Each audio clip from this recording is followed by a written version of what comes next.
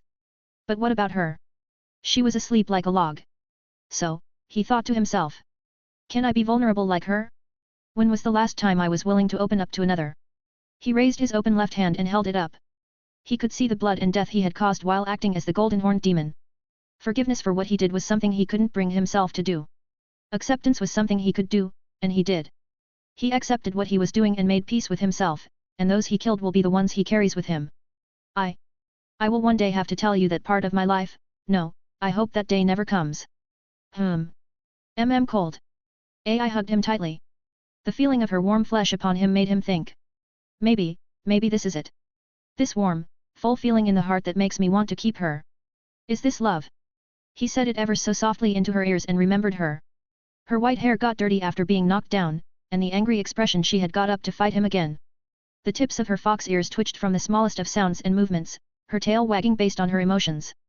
It was always easy to tell how she was based on it. Her amethyst eyes were as brilliant as the stars in the sky or the light shimmering off the sea. Her horrible and painful habit of headbutting you to greet you when she was a kid and rarely, even now.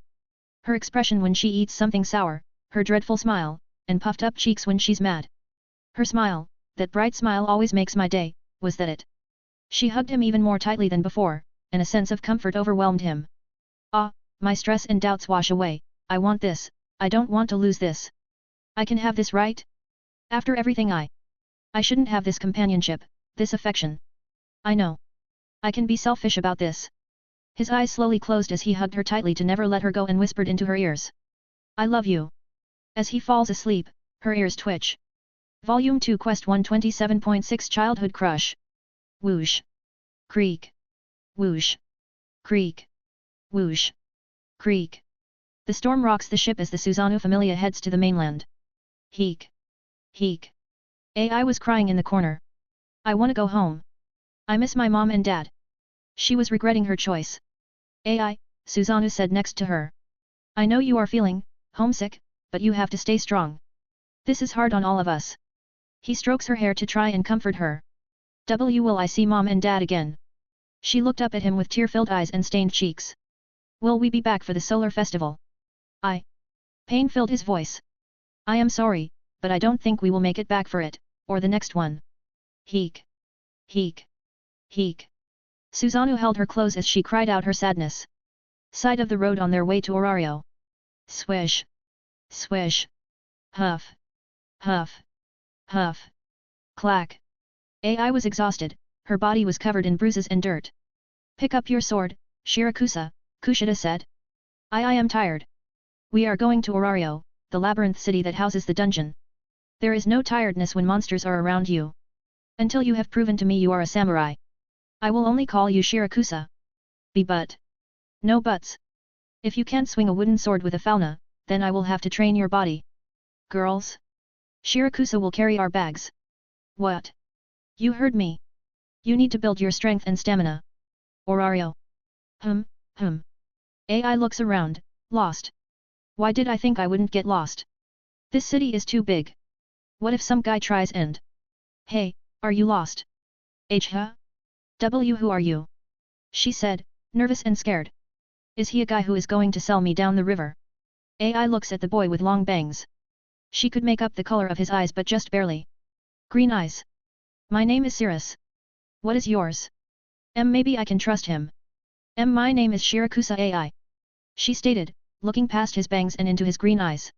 She could feel a sense of level-headedness about Cirrus. Well Ai, if you are lost, I can help you. His eyes told her he wanted to help her, they were the same eyes that Susanoo had on the ship. Are really? Coming up from the dungeon's 13th floor. So, how do you fight? Ai asked Cirrus. You have a sword and a shield, so how do you fight? You wanna see me fight? Yeah. Everyone but you fought. She said glancing at him. Shirakusa, do not ask him to fight monsters from the 12th floor. I'm sorry if... No, it's fine, Cirrus said, walking up front. He draws his blade and gets his shield up. I can fight. Appearing from the fog were two orcs. Cirrus let me. Tap. Tap. Tap. Cirrus kicked off before Eupheme could speak. Ai watched as Cirrus flung himself into battle. Wah! She said, memorized by how he fought. It held a pragmatic and efficient way of combat, his small body lends itself greatly to him as he strikes their weak points until he can lay the finishing blow. Jump! Cirrus jumped as high as he could in the air to get the force he needed as he plunged his sword into one of the orcs' chests, destroying their magic stone. Phew there, how about that? He said, smiling ear to ear, that it was like moonlight. Thump thump. Ooh. Amazing. She said, amazed. Blink. Blink. Ai looks up at the cloudy sky when someone looks down at her. So how's the view? Cirrus said with a smile, looking down at Ai. She could see his face for the first time behind his bangs. His emerald eyes and beautiful face easily ensnared her, especially his smile. Thump thump. Thump thump. But she was in training, so she didn't think long about those feelings she had never experienced before. Again. Sure thing. Crash. CK. Cirrus said. Ai slowly approached him. I should have gone a bit, seriously. He said weakly. Ai stood over him to see his blood-covered face. His eyes were unfocused. I. He said weakly before he closed his eyes. Ai's heart sank at seeing him in this state. Cirrus. Are you okay? Thud. Sorry, but that's enough, Cirrus said with his hand blocking her fist. Thump thump. Thump thump. Thump thump. Early morning in Orario. Ai, is something wrong? He said with a concerned look on his face. And no, nothing is wrong. I just wanted to give you these. She hands him the charms. Thump thump. Thump thump. Thump thump. Thump thump. Tell Skyra's northern mountains. I did it. Ai thought with a bright red face. She took a glance to find Cirrus flushed red and his eyes widening, touching his lips in a bit of a daze. It really worked. Thump thump. Thump thump. Thump thump. Thump thump. Thump thump. Goddess Festival. They had their arms linked hand in hand. What's your favorite color? Asked Cirrus. Purple and green. Yours? Blue and black. Birthday? October 5th. Yours? May 15th. Food? Thump thump. Thump thump. Thump thump. Thump thump. Thump thump. Thump thump. Hum. Hum. Hum. Ai was getting her stuff to go down the dungeon with Cirrus. Your chance. Get. Pill. Red, light, District. AI looks around. Did I hear something? Pill? Red light district? MMM. She checked how much money she has and wrapped up her face. See, can't be too safe. 50th floor, AI was in the tent. Chance, take him in, show your love, let it explode, take his heart. AI opens her eyes from the thoughts racing across her mind. Her face was red from having such thoughts. She slowly opened the tent to see Cirrus sleeping. She could vaguely remember the thoughts she had. I am just bringing him in from the cold. Yeah. Just that. But, what if? She went over to her bag and took out a small bottle with some pills. Aisha said it helped with Amazon SEs. A while later. I love you, Cirrus said as warmly as he could as he slowly fell asleep, holding her dearly. AI slowly opens her eyes, still drunk on the whole experience and from her dream. She smiles, remembering exactly when this feeling started, a meeting with a childhood friend and a smile from a childhood crush. She snuggles in closer, burying her face in his chest with his arm under her. Her tail was wagging briskly, it slows down as she slowly lulls to sleep. Volume 2 Quest 128 Graduation. Afternoon. The two were now dressed, but the scent of what they did still lingered on their skin. So. Cirrus breaks the awkward silence. That sorry. AI said out loud while bowing. This feeling grew like a fire and I just kissed you thinking the fire will go out but it just grew out of control and her face was red as a tomato trying to find the words to say next, her tail sways quickly to further indicate it. Well. Cirrus thinks back on the flow of events. I was surprised by how sudden it was. He said, slowly walking up to her. You were also surprisingly aggressive. Cirrus remembered how AI's body felt. He quite liked her midriff, it was rather nice with a decent amount of fat but when he held her with his hand he felt very strong and packed muscle. Along with her soft and tender thighs with a perfect amount of fat he would always want to lay his head on them whenever the chance occurs. I am sorry again, she bowed again. It just exploded and then I couldn't stop. She looked back up to find Cirrus in front of her face. Wah! She flinched back a bit. AI also remembered how Cirrus felt. She liked his muscles, they were denser than she thought, along with them were his scars that added to his masculinity. But she liked his eyes the most, they filled with emotions that were directed her lit a fire in AI. There is no need to be sorry, I also couldn't stop once the ball got rolling. So the next time it happens I hope it isn't so sudden, alright. Alright, she said, blushing. Good, now shall we pack up? We have a long way to the surface. Oh, if you do get you know. He pats his abdomen. I'll respect your decision if you. Her face was bright red. She turned her gaze from him. Took the pill before. Oh. He made a slight grin. Did you plan on this to happen? AI knew he was teasing her. It was, she was looking away with a flushed face. Possibility. You really are bolder, hey. He scratches his head. Well, let's finish packing and get climbing. I don't feel safe with a sly fox here. It wasn't planned, it just happened. She shouted, still red with embarrassment and shyness. Help! Help!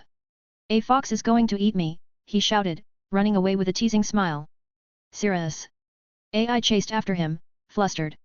Oh, right, before we go, I didn't hurt you or anything, right? He stopped to look at AI.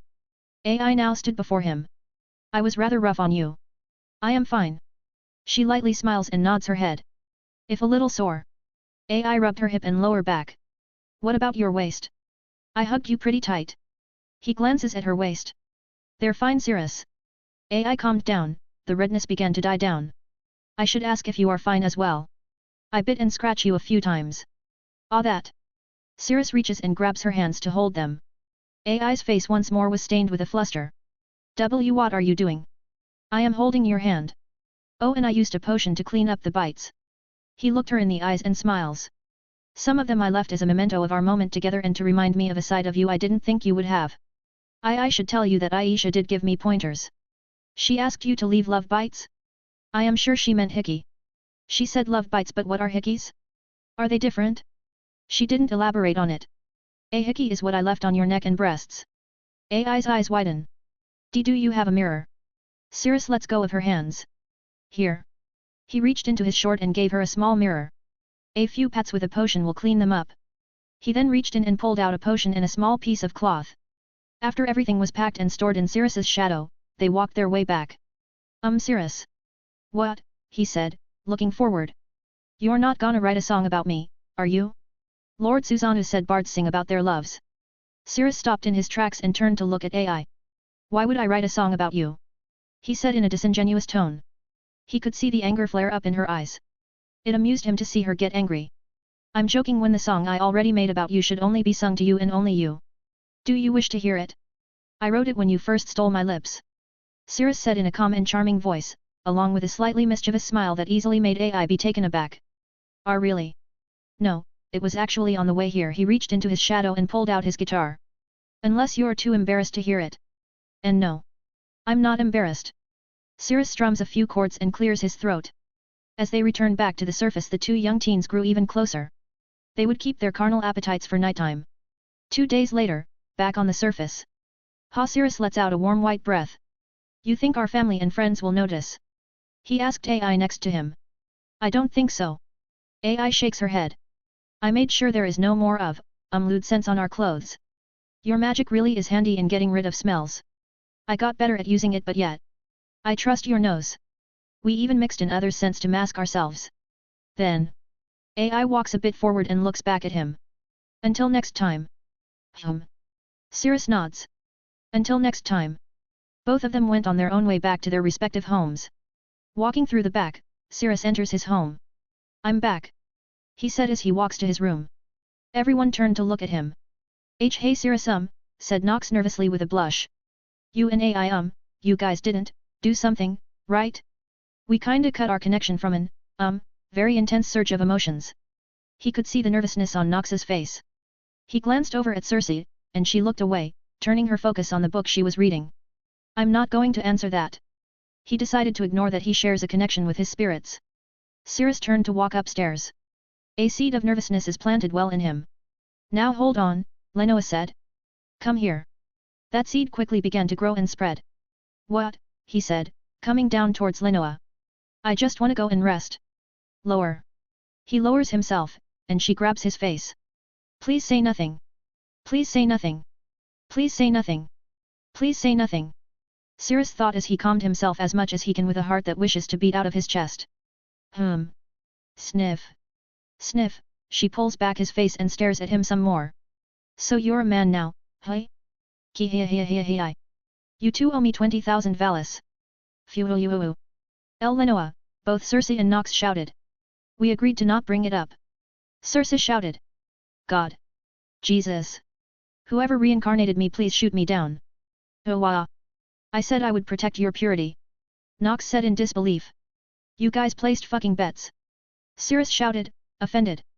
It's not what it looks like. Shouted Circe. No, it's exactly what it looks like. Me, being 40k richer. Lenoa said with a big smile. Come on, don't be mad, Cirrus. Said Nox, quickly changing gears to tease him. You're a big man now. I'm going to my room. Cirrus' face was bright red. I'm not gonna deal with your shit. He shouted quickly, going up the stairs and slamming his door. Cirrus opened the door again to shout. I wish I had my own house. Slam. He slammed his door again. It's a good thing Lily is out getting stuff for us, Lenoa. Said Circe. Yes, her young ears are too innocent to learn of adult matters. Ki. What a rare expression he made, didn't he, Nox? This is also the first time he ever slammed his door. She said with a warm smile. He acted like his age, guess love does that to people, we are going to keep teasing him some more, right? Of course dearie. Sigh. I'm so sorry, Cirrus. Circe said under her breath. Oh, by the way. The Astria, Loki, Freya, Ganesha and Susanoo Familia wanna talk to you, shouted Nox. What? Why? Cirrus shouted from his room. They said they wished to talk more in detail about the people you guys fought. Back at the Susanoo Familia's home. Sneaking in Ai jumps over the wall. Oof. Now too. Ai. A chill runs down her back as she turns to see Kushida.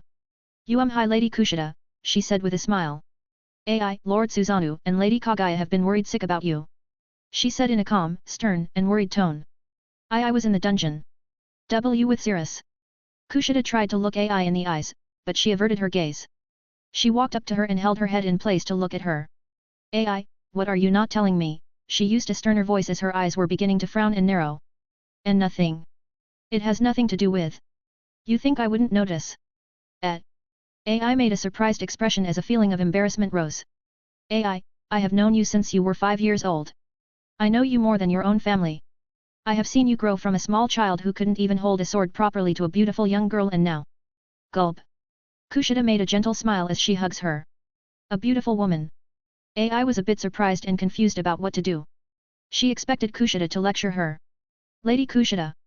You can call me Kushida. I would have preferred if you were more mature, but in these times I guess growing up quickly was inevitable. So could I go now? AI wanted to go to her room and cover her face with her pillow and hide under the blanket. No, she grabbed her tightly. You must tell me how it went. I am curious about how it went for you. Was Cirrus the one to start, or was it you? WWW what? She shouted. Ah, it was you I see. Kushida said, surprised. What? From the bushes came the rest of the Susanoo familia, who were all female. AI-chan, you graduated before me, said Kamu. Our little AI has grown up, said Maka. So you got to tell us everything, said Samira. You AI's head swirled around before Kushida held her. Don't worry. So long as you tell us everything, that is. Oh, and before I forget, the familias, you spoke to wish to hear a more detailed telling of the two you faced. I told them as detailed as I could. Saying you fought a man in black armor and a woman in a black veil is not the most detailed of things. And also we want to hear your boyfriend's account as well, said Kamu. What? Why, how do you know? AI doesn't know what sixth sense they have to find her out, but they embarrassed her through the whole ordeal. Volume 2 Quest 129 Child of the Wind. The next day. Walking down the snowy streets and alley, Cirrus stands in an alleyway before the Loki familia's home. A white breath leaves his mouth. It's pretty cold, hey? Nox said while on Cirrus's head. Well, you could be in human form to lessen this coldness. Sure, but then I couldn't be on your adult head. She lightly jumped up and down as if to pat his head. Cirrus would continue to ignore her teasing. He walked towards to the Loki's familia front gate. Hey, I'm here to see Finn and the others. Why, yes sir. I'll go inform them you arrived. The guard then quickly left, leaving one to guard the gate. Cirrus walked onto the property and made his way to their main office. They seem to have more members now, hey. Yes, they have grown considerably. As he was approaching the hallway leading to the office, the guard appeared. They are informed, sir. Just walk in, he then left, returning to his post. Cirrus walks down the hall and turns the knob. He opens the door to see the executives of the familia and their goddess Loki. Hey kid, said Loki. So mind telling us where you've been these last few days? Cirrus simply walked up and sat on the chair, crossing his legs. Well, I was in the dungeon, seeing as they are strong and skilled enough to fight me without taking it too seriously. It is very interesting that there are people who could do that. Which is why we asked to speak with you more in detail. Finn said. Yes, such as any notable things about their appearances, skills, or magic, asked Riveria. Yes, the woman was a mage, a powerful one at that. She could wield a great sword just like her male partner as if it was nothing and use the same movements as him. Her magic was also strong enough to get through my more durable armor. I heard her also say gospel as a chant. Riveria in a disgruntled face. I hope it isn't really her. Does she have silver hair? She did. You know who she is, Riveria. A clearer idea now, but I will need to confront them to make sure. And the man, said Gareth. He was tall, about the size of Otter in black armor, wielding a great sword. A rather skilled swordsman with great strength to hold me down. The familia all looked at each other in contemplation. Seems you know who these people are. Maybe. Said Finn. For now, if you see them again, could you try to get a name or even see their faces? And not to give you more orders, but could you make sure you signal the city if they show up again? Sure thing, I'll fire off a bolt of lightning into the sky in the shape of an X. You can do that, shouted Riveria. Sure can. Why do you think I can shoot lightning in the shape of a dragon? It's for the style, he said with a happy expression. Well, I gotta get going. I still need to see Freya, Ganesha, and Susanoo. Be careful with that love goddess, shouted Loki. I'll be sure to take care. He waved his hand. He turns the knob and bam! Slamming the door open was a golden-haired child. She fell back from slamming into Cirrus. Ace! We told you not to slam open doors, shouted Riveria. She rubbed her head and looks up to see Cirrus. I want to fight you, she said, holding her sword up with a stern face. Brave kid. Sorry, kid, but I have things to do. Cirrus brushed past her. I just got to level 2, you know. So fight me. She drew her sword and came at Cirrus. Bara quickly stopped her. Ace, that is enough. She said, putting her hand on her head. Cirrus looks back at Ace. He could see Ace was actually ready to fight him. Pointing your sword at anyone will get you nowhere. Listen to you familia. He turned and walked, and Nox turned her head 360 degrees to look at Ace when a breeze went past her and Cirrus. Fight me. Tempest. A strong wind surrounded her, and she lunged at Cirrus. A spirit's wind. This immediately set Cirrus off as he, in reaction, drew his weapon. With a single slash, he cut through the wind and broke her sword. Kaie! Ace fell to the floor. Ace, they all shouted, running to cover her. Cirrus returns to the room and closes the door, locking it. Ace, was it? He said. They could see the curiosity in his eyes as he sheathed his blade. Why yes, she said, getting up. Tell me, why do you possess a spirit's wind? Everyone in the room stood still. Cirrus could tell this was a secret they had planned to keep. How do you know that? Said Riveria. Oh, I didn't, she did. Nox flapped her wings, and a bright light covered her. She then took on her human form and glared at Ace. Why you? They all shouted. Yoru. You were a spirit, shouted Loki. I knew I found you really odd, but I didn't think you were a spirit. My name is Nox, and I want to know. She approached Ace, and an air of tension grew with each step she took. Why do you have a spirit's wind? Her inhumanly white hair emitted a faint glow. It belongs to my mother. Arya, she shouted as bravely as she could. Arya, Nox closed her eyes and tried to remember the far reaches of her memory. Tell me, did she ever mention a wind spirit by the name of Vento? Yes. My mother told me he was my uncle. But I never met him. I see. Spirit of the wind god, Elis, and younger sister to Vento, the spirit of the golden breeze. Do you know my uncle? She shouted with excitement. Of course, I knew him. He was on the run as well when the spirit hunt began. Spirit hunt, they all said, but Loki who was sweating bullets. You can't be from that time.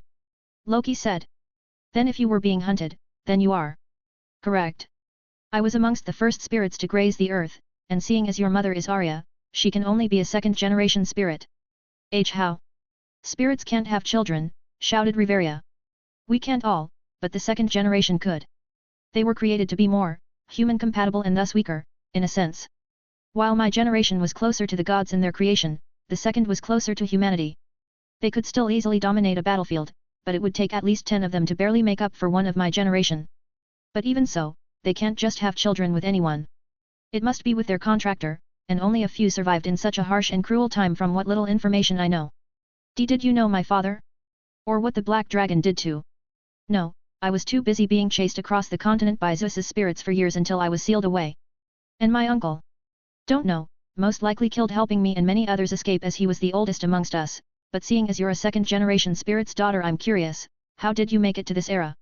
Nox takes a few steps closer to Ace. Ace remained silent on the subject. Seems she won't tell. Said Cirrus. That's fine, Nox said, taking a few steps back. It's nice to know some more spirits of my time are running around, even if you're half of one. She said with a smile that lightened the mood. As she turned around, she was covered in bright light and perched back on Cirrus's head. Let's keep this to ourselves, Cirrus said, reopening the door. A little mutual assurance between us. Of course. Said Loki. On my word, what happened in this room will stay in this room. Wonderful. Well, I must be going. I still have some familia to get to. Volume 2 Quest 130 Home of the Lady. Cirrus walks through the snowy streets again, taking the main roads because Loki's home was near North Main Street and Freya's was just across the city on South Main Street. People make way for Cirrus as he walks through. He could hear the murmuring of the people. So annoying. Reaching the Freya familia home, the folk vanguard. He finds it to have a rather sturdy-looking wooden gate with her familia emblem on it.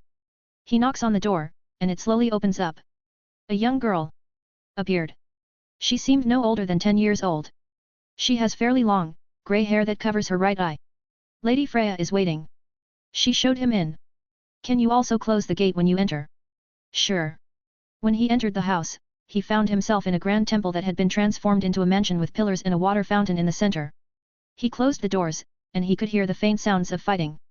Those are the familia members training that you are hearing. Come. Can I ask what your name is? He asks. My name is Horn. Leading him through the home, she brought him into a room that reminded Cirrus of a meeting room used by major corporations. Sitting around the table were Otter, Alan, Hogney, Haydeen, the Gulliver brothers, and, last but not least, their goddess, sitting at the very end of the table. What a lovely home you have, Cirrus said, taking a seat at the end of the table across from Freya. Nox went and perched on the seat that Cirrus took, watching. Thank you, Freya said with a natural smile as her eyes focused keenly on him. It seemed you've grown from the last time I laid eyes on you. Her eyes sharpened for a second. In more ways than one. Does having sex change one's soul? Never mind that for now. I'll ask Circe about this. Thank you, Lady Freya, for coming from you. It holds great significance that Loki's words couldn't hold a candle to them. Her smile widens. Phew, is that so? Lady Freya, Otter said. I'm sorry for interrupting, but we should get to the matter at hand. You're right, Otter. Cirrus, I know you gave us the information, but we wanted to know more exact details, anything you may have looked over. Otter reliable as always. Cirrus told them what he told the Loki Familia. The expressions they made were the same as those of the Loki Familia. Cirrus wanted to ask them, but he felt they wouldn't tell him what they knew. Lady Freya, I will be in the training field, stated one of the Gulliver brothers. They all left as a group, followed by the two elves, then Alan, and lastly Otter. Now that they are all gone, can I ask, was it the Sunny Saint? Freya said, getting up and walking toward Cirrus. Sorry, I'm not one to kiss and tell, but I'm sure you already know, as sex was one of your attributes after all. So you would know regardless of what I did. A single glance and you knew, right? Phew, my apologies. It's a habit of mine. She moved to a seat and sat next to him. I can see the amount of love you have for her, I feel a strong sense of jealousy toward her for having truly taken your purity. I'm sure if word got around, many would feel your blight. True, on another note, thank you. Thank me? For what? Telling me something no one dares to say, rejecting me, and telling me to look inside myself to find my Otter. So, have you found your answer? Phew, I did. She got back up and walked to the door. My search for my true destined partner as you did, but it has been more refined. Destined partner, hey. Yes, destiny, or maybe fate, is better. Here's a little secret only the gods know, Cirrus. That is. Even gods are susceptible to the strings of fate. Freya could start to feel her body begin to tighten, her mind began to move in a direction. If anything, we are more prone to it. She thinks of a god up in heaven, a secret all gods would never tell their children or even their most beloved. She found the god miserable for even from heaven their influence is still so potent. Try as we will, fate has its way of getting what it wants one way or another.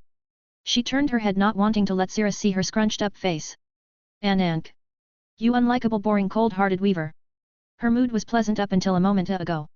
She leaves the room, and Cirrus simply stews in his thoughts for a while before Horn enters the room. She notices Cirrus is a bit in thought. She slowly walks up to him. Sir Zephyr, are you fine? Horn could feel a displeasure from Freya but it was not directed at Cirrus but another. Did anything happen? I just needed to sit for a bit, sorry can you show me the way out?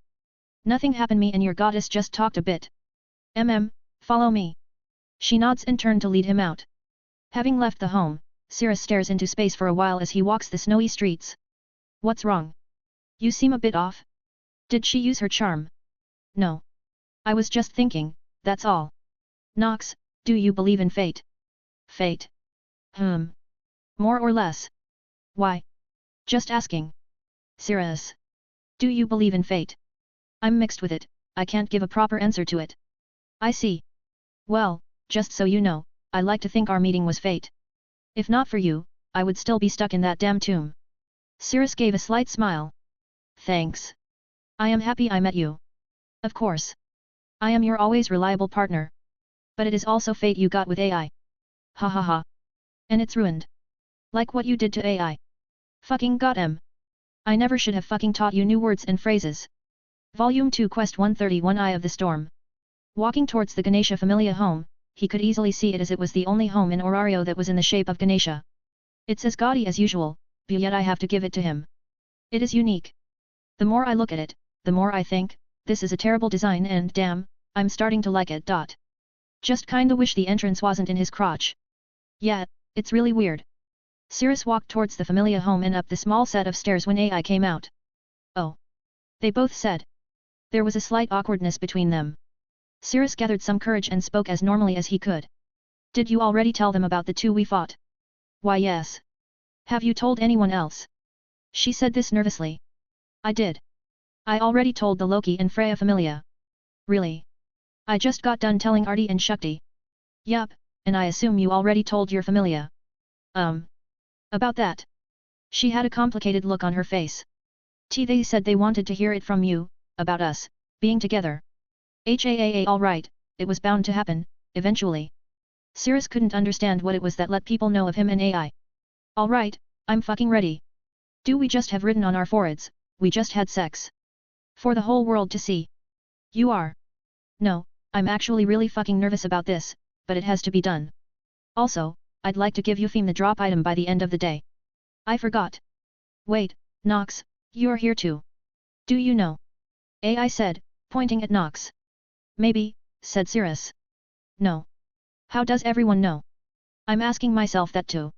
Walking back to the Susanoo Familia home, AI has Nox in her arms, petting her to give her some comfort. Honestly. I wanted to keep this to ourselves, but it's like we have it written all over our faces. AI said, walking closely next to Cirrus. Is she reading my mind? Cirrus thought. Yeah, people are a lot more insightful when it comes to relationships, apparently. Speaking of, how did it go with Lady Freya? She said, with keen eyes on Cirrus. Fine, and nothing happened. You can even ask Nox. Nox. AI held out Nox like a baby and looked her in the eyes. Is he telling the truth? Nox nods her head. Good, I'll have to ask you to keep an eye on him from now on so no love goddess can use their charm. Nox raises her wing to her head in a salute. Of course. I shall protect your cute lover. This is actually going to be my life for the next week or so. Reaching the front of the home, Cirrus felt nervous, something that he hid behind his generally stoic-looking face. He tapped his finger on his thumb. AI could hear a muffled thumping and turned around to see Cirrus's hands making the noise. Are you nervous? Somewhat, but it's always best to just get it over with. He takes a deep breath and walks forward. He opens the door to see the three gods, Susanoo, Astrea, and Artemis. Behind them were their captains and familia. Fuck. They both exclaimed. I'll just leave you to this. Nox frees herself from AI's grip and flies off. Cirrus, AI. Said Artemis. We heard from Kagaya that you two are in a. I know you slept with my precious little AI-chan. I'll kill you. Shouted Kagaya with her sword drawn. Kagaya, calm down. Shouted Elise as she and Ryuo held her down. Let's take this inside, shall we? Said Astrea. Elise, lion, could you hold Kagaya down till she calms down? You as well, Rithusa. And you Takamu. Yes, Lord/Lady Susanoo/Artemis. They entered a rather spacious room where the three gods sat while drinking tea. Their children remained to keep watch. Ahem. As I was saying before, we're here because you two are in a relationship. And a relationship between children from different familia is a rather messy thing to handle, to say the least. Said Susanoo. I know since I had my fair share of it back in the Far East. We came and gathered here since Susanoo is the only one with any notion on how to go about this as well. As you know, we are two virgin goddesses, one of which prohibits any relationship with males and the other has barely established her familia to even have the chance to run into this problem. Exactly. Astrea said, putting her hands together. And wouldn't you know it, Susanoo, here is a god of love and marriage. AI and Cirrus said they were surprised. Yeah, whatever. Susanoo waved it off. It's not something I'm really known for, so I just keep it in the back. So, what's next? Cirrus asked in curiosity. Well, shall we start with who you two fought? Susanoo said. From there, we will discuss the personal matter later. Very well, Cirrus said, sitting with a straight back. AI. He said, looking at her. She looks to see his calm expression, and she straightens her back as well. Alright. So it began when? Somewhere in Orario. Come on. Keep swinging, damn it. Shouted Zald as he instructed several members of Evilus. Do you really think this will be enough to do what we plan on doing? Said Althea to Erebus. More than enough, they simply kindle to light the fire we're going to set. To think you were planning this after searching for these two relics of your grand plan for so long. Apate said, looking out at several members of her familia training. This is going to be a fun war. Volume 2 Quest 132 Storm Cloud. After discussing the people they fought, the women left to go talk somewhere else while Cirrus stayed with Susanoo.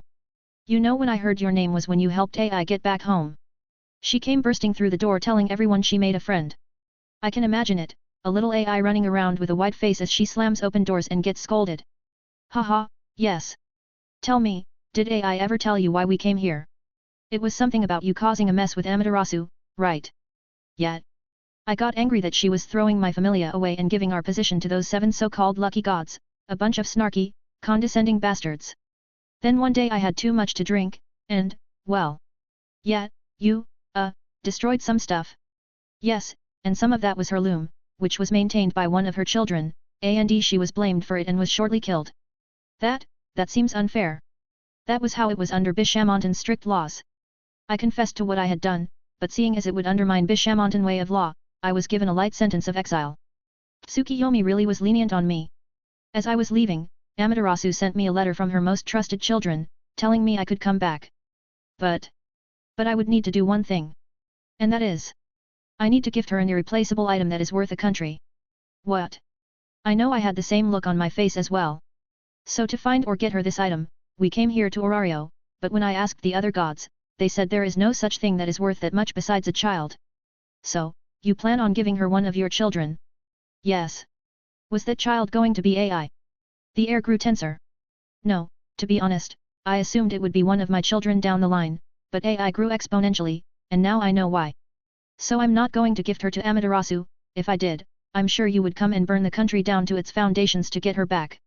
You know me so well, Cirrus said, smiling. But, so what now? Nothing. I will not give away any of my children. I can simply wait and grow my familia over time and work something out. Maybe I can help. I doubt the city would part ways with you, Cirrus. No, I mean, I'm a blacksmith. I can simply make you a weapon worth a country. I doubt it. Cirrus takes out Brilliant Nightmare and hands it to him. I made this when my blacksmithing rank was still I, but now it's G. Susanoo holds the blade, and he can feel its weight, sharpness, and craftsmanship. No other weapon was like this. He had seen Cirrus use it, and it was truly a weapon in its own class. AI may have a weapon that has its inspiration, but it lacks many of the features of the inspiration. You're not doing this out of the charity of your heart, are you? He put the weapon gently on the ground. Of course not. I would think a weapon worth a country is at least as valuable as one of your children. A smirk grew on Susanoo's face. I'll be expecting a lot from that weapon, Cirrus. I'll be checking it to see if it's even worth her hand. Of course. But you know I am doing this so she can return home. A very kind gesture that I gladly accept. They both shake each other's hands and nod. Just so you know, me handing her over is a metaphor, right? I won't actually give her to you like a king offering their daughter for a political marriage. I understand Lord Susanoo, it's more figurative. Good. Say, how long do you think it'll take? Who knows, but I can get started on it as soon as I can. So would you like a drink to celebrate this occasion? Lead the way, Lord Susanoo. Leaving the room, he followed Susanoo when Kushida came up to him and whispered into his ear. I see, very well. Kushida quickly went back. So, what was that about? Nothing much, just something, come, it's up ahead. Cirrus could hear a bit of commotion, but he followed Susanoo to a private room with jars filled with sake. Damn, you have your own homemade sake. Yup, Kushida's family runs a sake distillery, so she knows her way around it. He gets a small jar and opens it, Cirrus gets sake cups, and Susanoo pours it. Cheers, they both said. They both drank sake together, and surprisingly, they both have a high tolerance for drinking, which made Cirrus think. How much did he drink to cause all that damage? As Cirrus and Susanoo were returning to the main room, they saw AI fighting with Kaguya in unarmed combat. The Artemis Familia had already taken their leave, and Astria was watching from the side. Oh, Cirrus, Susanoo. She noticed their appearance. Seems everything went well. Yup, everything is settled, but he owes me something. Is that so? Cirrus, will you have to go somewhere far? No, I can get it in the city, but I will be busy for a while. I see. Then shall I update your status while we're here? You haven't updated your status since you reached level 7. I will need it for what I'm going to do. Susanoo, may we borrow a room? Sure thing. They entered an empty room, and Cirrus kneeled. He takes off his shirt, and Astria looks at his back for a bit. My, how you've grown.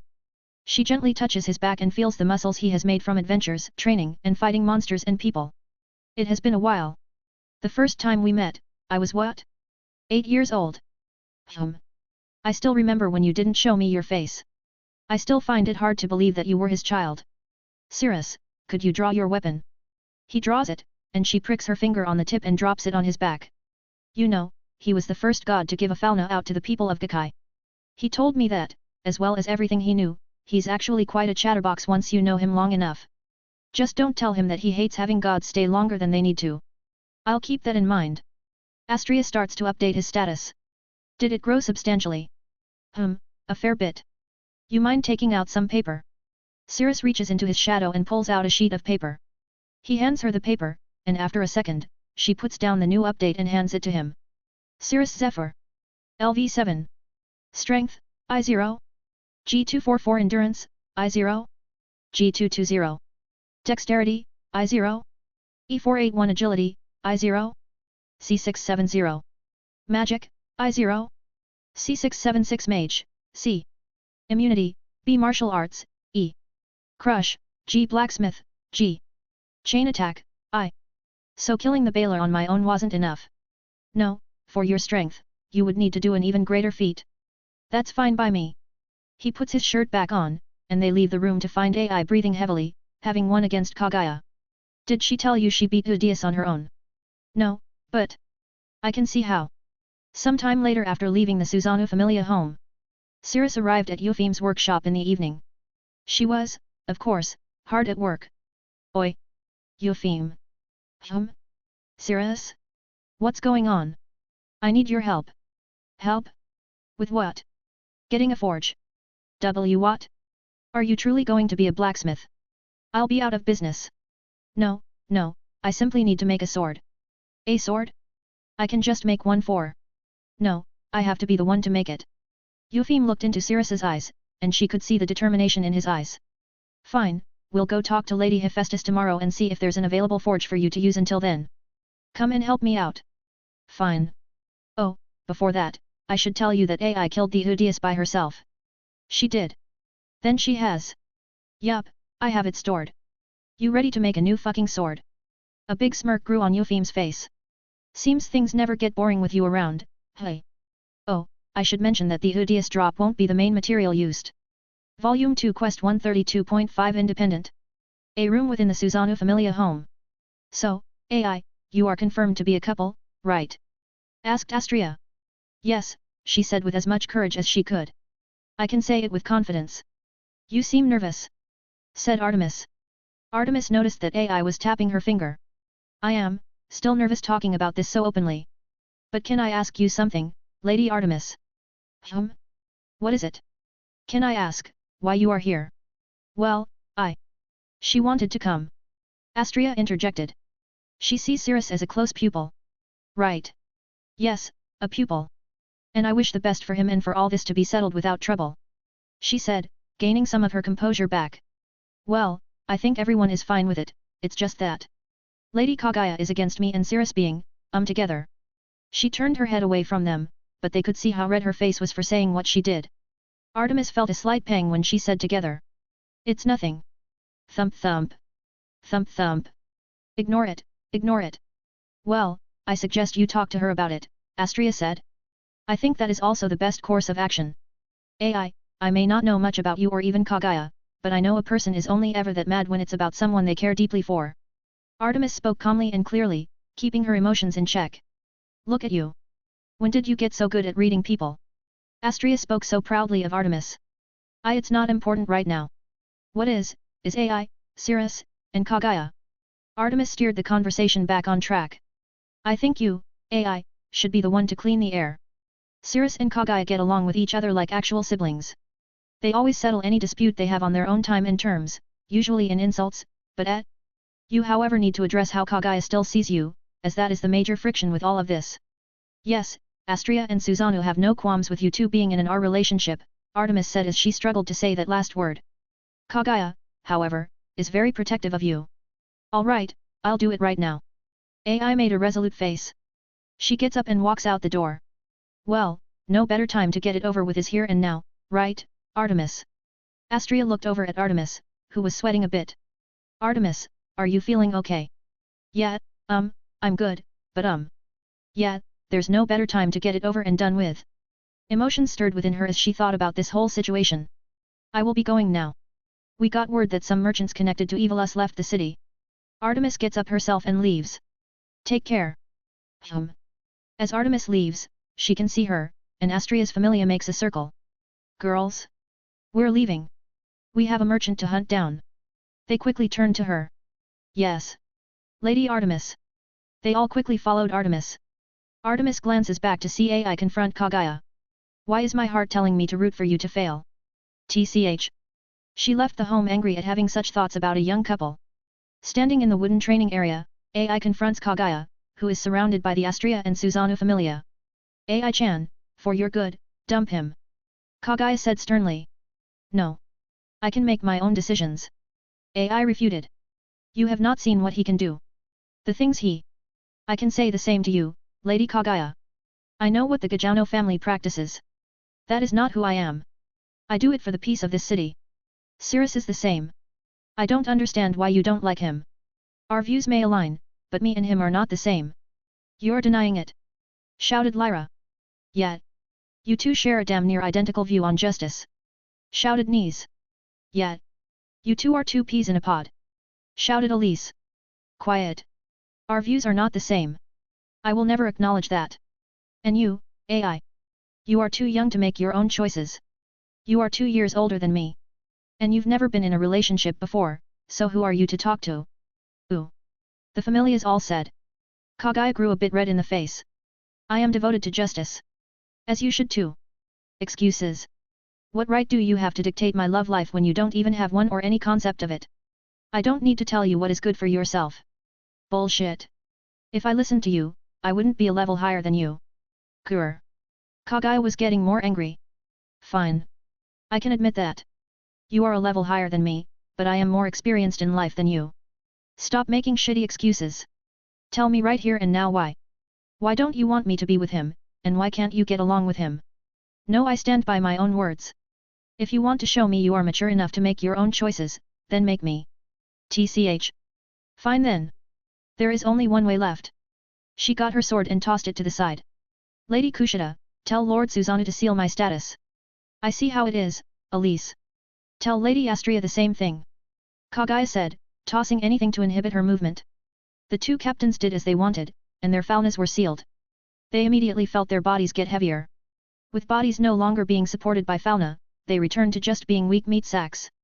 They both stand before one another with their fists tight and ready to be thrown. They both look intensely at one another. I suggest you go. Kaguya got a kick in the stomach. The time for talking is over. Rat. Grr. AI reeled back her leg and came in with several punches. Kaguya gritted her teeth and held her arms out, blocking the strikes. Thud. Thud. Thud. Kaguya then kicked AI in the shin. Don't get cheeky. Kaguya took the brief opening to begin her counter. Kaguya quickly stepped into her personal space and grabbed her collar. HAAA. With all of her strength, she flung AI over her shoulder. Thud. AI stopped herself from slamming into the ground by stopping her fall with her feet. Grr. Sadly, AI doesn't have the strength of her falna. Get down. Kaguya elbowed AI's face. Thud. Ga. AI fell to the ground. Stay down. Kaguya stomped on her. Stay. Thud. Down. Thud. Stay. Thud. Down. Thud. Stay. Thud. Down. Thud. This. Thud. Hurts. Thud. Me. Thud. More. Thud. Then. Thud. You. Thud. AI quickly balled up and covered her most vital spots. Grr. She bore with the hits as the stomps waned in strength. The very moment she heard her begin to breathe heavily, AI made her move. AI grabbed her left foot and pulled it towards her as she was coming in for another stomp. She lost her balance, and now she was on the ground. Much like Kaguya, AI took full advantage. Grit those teeth. She climbed onto her like an MMA fighter and laid into her. Kaguya quickly covered her face as AI swung down. Thud. Thud. Thud. Thud. Thud. Thud. Thud. Thud. Thud. Thud. Thud. Thud. Thud. Thud. Thud. Thud. Stop blocking. AI grabbed her hands and tried to pry her hands apart. Kaguya took this chance and quickly spread her arms wide, bringing AI in close, and she came in and head-butted her nose. Damn it. Ha. Thud. Kaguya, with her open hand, punched AI off her. AI rolled off of her, holding her nose. Huff. Huff. Kaguya slowly gets back up, looking down on AI. You are too young. You shouldn't have done this without your fauna. Stop lecturing me. AI said, slowly picking herself up with a bloody nose. You never saw me as me. I am not your little sister. I don't need your damn help anymore. Yes, you do. You are fighting, and he isn't here for you. Because he knows and trusts me to handle it. Kaguya could see Cirrus with Susanoo in the corner of her eye. He glanced over their way before going into a room with Astria. See he. Thud. AI hit her right on the chin. Look at me. Kaguya could feel a swarm of ants crawling up her leg. She could see the sky getting further away from her as the ground welcomed her. Thud. She looked to see AI back on her, tears streaming down her face. Rhea. Thud. Thud. Thud. Thud. Thud. AI laid into her. You're not the only one whose heart aches from doing this. Thud. Thud. Thud. Thud. I love you, Kaguya. But I am my own person. Thud. Thud. Thud. Thud. I don't need your help or your guidance. Ah. Thud. Crack. Ah. Using her head, literally. Kaguya headbutted AI's fist as hard as she could, causing it to fracture. HAAA. Thud. Kaguya punched her off. Huff. Huff. Huff. They both looked very exhausted and bloody. AI had a bloody nose, a fractured knuckle, and bruises across her body. Kaguya had some light bruises across her body, but her face was severely battered. AI had busted up her right eye and lip, and she was also generally exhausted from exerting so much more energy than AI. They both crawled away from one another to pick themselves up. Huff. Huff. Huff. Both familiars were surprised they still wanted to fight. Kaguya looked to see AI back up as well. She still has that fire in her eyes to win. You really aren't the AI I remembered. Why? Why did you love him, of all people? We may have a similar view, but his hands are far more stained than even I or my family could stomach. I. A distant yet still fresh memory comes up. Volume 2 Quest 132.6 Promise. Years ago, when Cirrus converted over to Astria, Kaguya caught him after having his status updated late at night. Let me ask you something. Cirrus turns to see her under the cover of darkness. The only way to know it was him was by the gleam coming off his golden antlers. I was a bit too loud, I need to work on that, he murmured to himself. What is it? Well, now that I've got some experience, I can say that, and I admit your words were right back then. Our views on justice were far too black and white. Okay, I'm listening. Well, I conclude that no matter how hard one tries, saving everyone is impossible, but saving as many as you can is. Well, it's certainly better than before. Well, I'll be leaving. Wait. I wanted to ask you about yours. On how you view it. I think we are similar in that. He stopped walking, but he didn't turn around. My view? I think I said it before. Say it again. I want to really soak it in. I think I like you the most out of everyone here. Very well. He turns to meet her. My view is this, nice and simple, the end justifies the means. I also believe in the 15th law of power, to completely and utterly crush my enemy to ensure whatever ember they have left to fight will be smothered by the blood of their people. But what if that leads to you killing far more than what you save? That doesn't matter. He walks out into the moonlight, and she can see the conviction in his eyes and voice. What matters more is that they are dealt with so we can achieve peace. You already know how far I am willing to go. Kaguya nods. Can I ask why or even how you reached this point? You who are younger than everyone in the familia. I've read a lot of books, seen many people, seen a lot of violence. In the end, it's really simple once you understand one key thing about people. And that is, we're all just foolish creatures that move more for emotions than for logic. Therefore, you have people who join evil us to satiate their degenerate desires, which is why you or me even do peacekeeping. Logically, we should try to find common ground without resorting to violence. Logically, we shouldn't kill one another. Logically, we all should work to kill the black dragon. Emotionally, we don't care, so long as our selfish needs are met, the world can go fuck itself. That is why I will do what I must to ensure peace is achieved. I mean, not to sound dismissive to those I killed, and I truly regret my actions wholeheartedly, but, water a few more bodies to the stack. Kaguya hated how she understood him. Thinking about his words, she fully gets his logic, but it was far more brutal than what she envisioned brutality to create a possible future of peace. How many bodies would he stack up to get that future? He believes his own words, and he has the conviction to see them through to the end.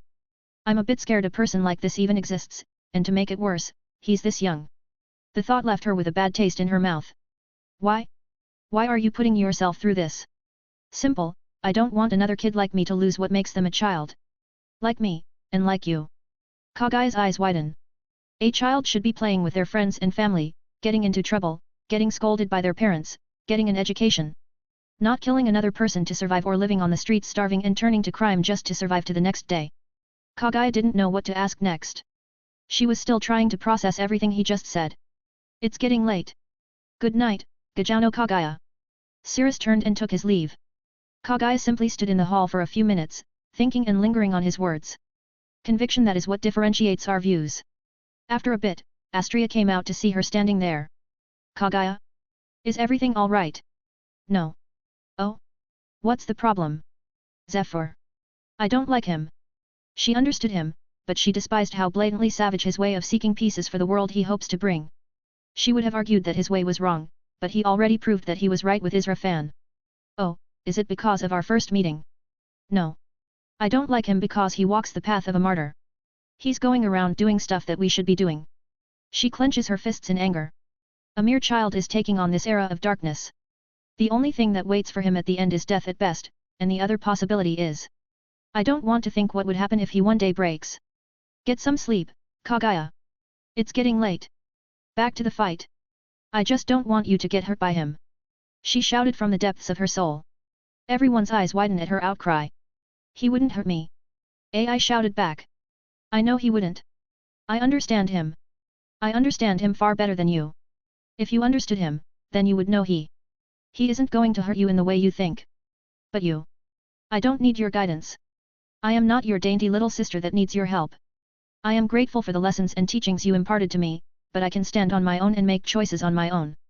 Yeah, you're right. I have been treated like a little sister. These bruises on my face are proof enough of your ability. Fine.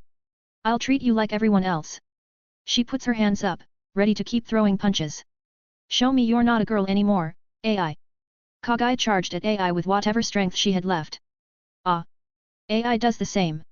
They both charged at one another with their fists tightened, and they threw their punches. Thud. Thud. Opening her eyes, she looks to see Astria giving her a lap pillow. Lady Astria. She said, confused about what happened. I unsealed your status, and your injuries have been healed. Yeah, a potion or two, and you were good. She turns her head to see Cirrus sitting across from them. So, she won, hey. Yeah, a big, mean uppercut. Promise me. I'm listening. Promise me. You won't do something stupid and break her heart. I promise you, Cirrus said in the most sincere tone he ever spoke towards Kagaya. Oh, an AI is waiting for you in the other room. He gets up.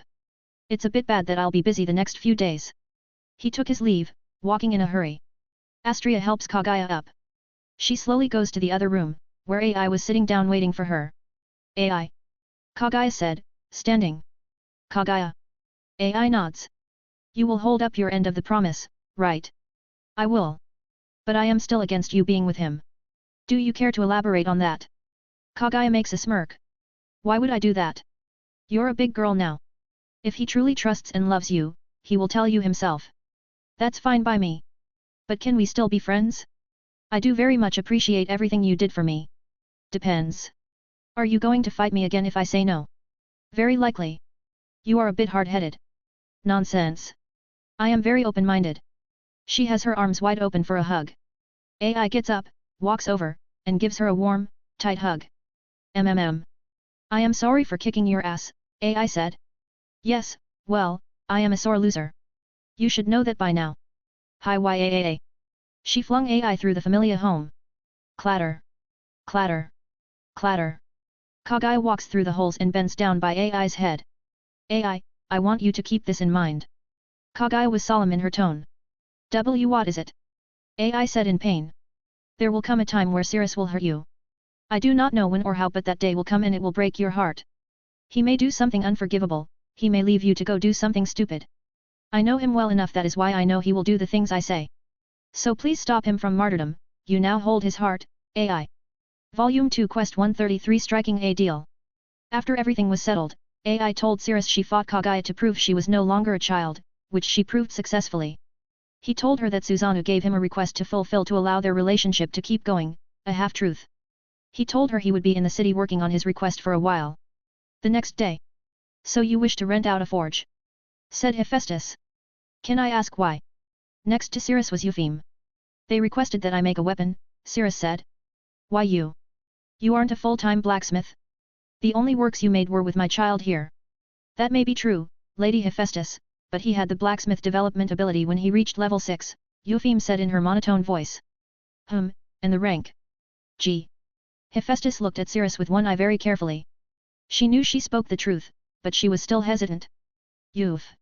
She looked at her. It is true he was also the one to help create the brilliant nightmare, Cirrus. As Cirrus takes out the weapon, Hephaestus remembers Eupheme telling her she and Cirrus created this weapon along with his parent. Cirrus places the weapon on her desk, and she looks at it carefully, examining it with extreme focus. I can safely say this weapon is truly one of a kind. She slightly smiled at its quality. Beautifully crafted with a lot of thought put into its creation and materials. Your parent, Cirrus, must have a pretty high mystery rank to create this. They do, but for this weapon, I will be the sole person working on it. Her eye fell on Cirrus. I know you are strong and skilled, but this weapon wouldn't have come into existence without an equally skilled blacksmith and item maker, not even I can make a weapon like this without another hand. Lady Hephaestus, I possess blacksmith, metalworking, mystery, and mixing development abilities. What? She shouted in surprise. How? Given Cirrus's high degree of combat, I couldn't believe he had such development abilities of such variety. He is what they would call a Renaissance man. I have them through a skill of mine. You can check if you wish, but I'd like you to promise me you won't tell a single soul outside this room. She was sweating, she was overcome with information she did not know how to deal with. Tell me. Tell me, Cirrus, Hephaestus said, sitting down on her chair. Why are you doing this? The reason is really simple.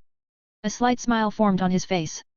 I've told Eupheme this, but I'm simply doing this, and I know it's cringe but I am doing it out of love. Her eye widened. Hephaestus looked at Eupheme, and she nodded her head. For love. Yup. Are you sure? I am. That's the only reason. Why is it so hard to understand? I may not be all wishy-washy about it, but love can truly move the heavens. Cirrus said it with a keen eye. His words were filled with such confidence. Hephaestus didn't think for a second that he was spouting empty words. For love, hey? Fine, then if you create a weapon that far surpasses this one here or even any of mine, I'll gift you a forge myself and give you a 50% discount on all of my wares for life. But should you fail, you will give me this weapon as a reward, as well as having you get us material from the deepest parts of the dungeon. How's that for a deal? She said it with a grin. No one is going to accept that bargain. Material from the deepest floors is now incredibly valuable since no one has been able to traverse the 50th and below floors. A grin grew on Cirrus's face, followed by a smile. Deal. She was surprised again. The deal is far too good to pass up, so shall we shake on it? I hope you enjoy giving us all your loot from the dungeon. Hephaestus extended her arm. And I hope, he extended his hand. You didn't let your sourness, they both shake on the deal. On love, make this deal so favorable. Hephaestus' eye twitched a bit. Cirrus quickly took his hand back once the deal was agreed upon. So where is the forge in question? I'll get it ready for you in 3 days. I look forward to seeing what you can make. Thank you kindly. As Cirrus leaves with Eupheme, Hephaestus sits alone in silence. For love, hey? Well, it's not an original answer, but one I've heard several times before. It is kinda nice that he wasn't trying to win me over. Aphrodite, did he know? No. No. It's my imagination. She muttered to herself. Walking back. I still find it hard to believe it's for AI. Eupheme said. How so? Was it because we both knew each other since we were kids? Partially yes, but you always seem more of a business before pleasure kind of person. People change, Eupheme. I can see that very well. She then placed her hand on Cirrus's head. When she first met Cirrus, he was only 7 years old and about up to her hips. Now she had to look slightly up at Cirrus to meet his gaze. You've grown up to be a fine man. She said it with a warm smile. And you've grown into a finer blacksmith. I can see how you can win over a crowd. She punched him in the shoulder. Ha ha ha. And I can see why your smithing is so fast. The two would continue to chat with each other until they had to go their ways. Back home. Circe, is everything getting prepared? Yup. Powders, oils, and a bunch of alchemical stuff. They should be all done within 3 days. Nox, can you keep an eye on AI for me? I will be going into the dungeon again to get material. No problem. Lenoa, Do you think you can process Baylor's magic stone in time? Ki. Of course. Anything for my future niece-in-law. Well then, let's build ourselves a masterpiece. Volume 2 Quest 134 The Cloud Gathers. For the next 3 days, Cirrus has been extremely busy, much to his dismay, but a sword to appease Amaterasu and Hephaestus could only be made with extreme levels of hard work and preparation. Cirrus had gone to all the bookstores in Orario and bought everything they had on metallurgy, smithing techniques, temperatures, pressures, everything he could get his hands on to further improve his craft. Of course, he couldn't read it all, but Hecton could. Thank you, sir, Hecton said as he was reading several books. No problem. We are going to be busy the next few days. Cirrus also spent a chunk of the days before the forge was ready to be used in the dungeon. He delved deep into the dungeon, far deeper than even the Loki Familia had gone. Fuck. I think love really made me go fucking insane. Cirrus stares down the dragon's urn, the last region the Zeus and Hera Familia are supposed to have explored. Having made a beeline to this floor, Cirrus went as fast as he possibly could to save time. Several Valgong dragons litter the floors from the 52nd to the 58th floor, with their breath attacks easily melting and blasting their way to the 52nd all the way down from the 58th. If there was a hell, it would be this region of the dungeon. Sir, I am ready to assist you, Hecton said, as his arms were ready to punch the dragons. Thank you, Hecton. Watch my back. He jumped down the hole. Falling into the hole, Cirrus couldn't help but smile. The experience was like skydiving, but more fun. Ha ha ha ha ha ha. Let's fucking go. I'm on a time crunch. He puts down his bird mask and swoops down. Sword of Damocles, sing your vespers. Diadicasti_s.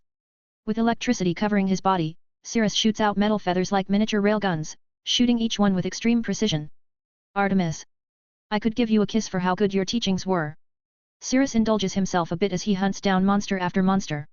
While he cuts them down, Hecton grabs their drops and stores them in his shadow. Cirrus lands on the 58th floor, and he cleans the house, wiping the Valgong dragons from the floor so he can begin to mine the metals on the floor. Using his experience on the island, he was able to easily make a pickaxe using adamantite mixed with mithril. Thank you, Evilus, for being on leave. Of course, that just means they're preparing for something big and not looking forward to that. Adamantite melts at 3471 degrees C, Hecton said as he told Cirrus various knowledge from the books he gave him. Then you would dunk it in ash oil or magic sap oil. Say. Cirrus looks over at the stairway to the 59th floor. You are good with the cold, right? I am. Damn it, if only I knew what material it has and if I wasn't on a time crunch. Cirrus returned to mining what he already knew well enough to gather reliably. 2 days later, Cirrus would return from the dungeon completely haggard. Many who saw him would say he was fighting for days, and that would be true. Since he started to get the material and read several books, he has overworked himself, even for a level 7. The sole reason he's still up and kicking after going through hell and back was simply for AI to see her homeland again. Yo, Cirrus, said Lyra. You look like shit. Still better than you and your chances to get with Finn. Why you? Ryuhu held her back. You have been busy, Cirrus, Ryuhu said. I have, due to Susanna's request. At first, Cirrus and Ryuhu were simply people in the same familia. Their views on justice are still something they do not see eye to eye on. But since the war games, they are more amicable with one another and occasionally patrol together. Do not tire yourself too much. Even if Evilus has shown no activity, one needs to be prepared. Somewhat amicable. Yet, if anything happens, I'll know about it. See ya. Cirrus waves goodbye as he heads to Euphem's workshop. Arriving at Euphem's workshop, he met Eupheme and Hephaestus waiting outside. Geez, you look like shit, Eupheme said in her monotone voice. Yes, you look terrible. Just 3 days ago, you had such a confident look on your face, Hephaestus said. I was gathering the materials for the weapon, Cirrus said, carrying a rather large supporter's bag filled with material. I'll lead the way. Eupheme, could you help him? Eupheme came over and tried to help, but... What's with this load?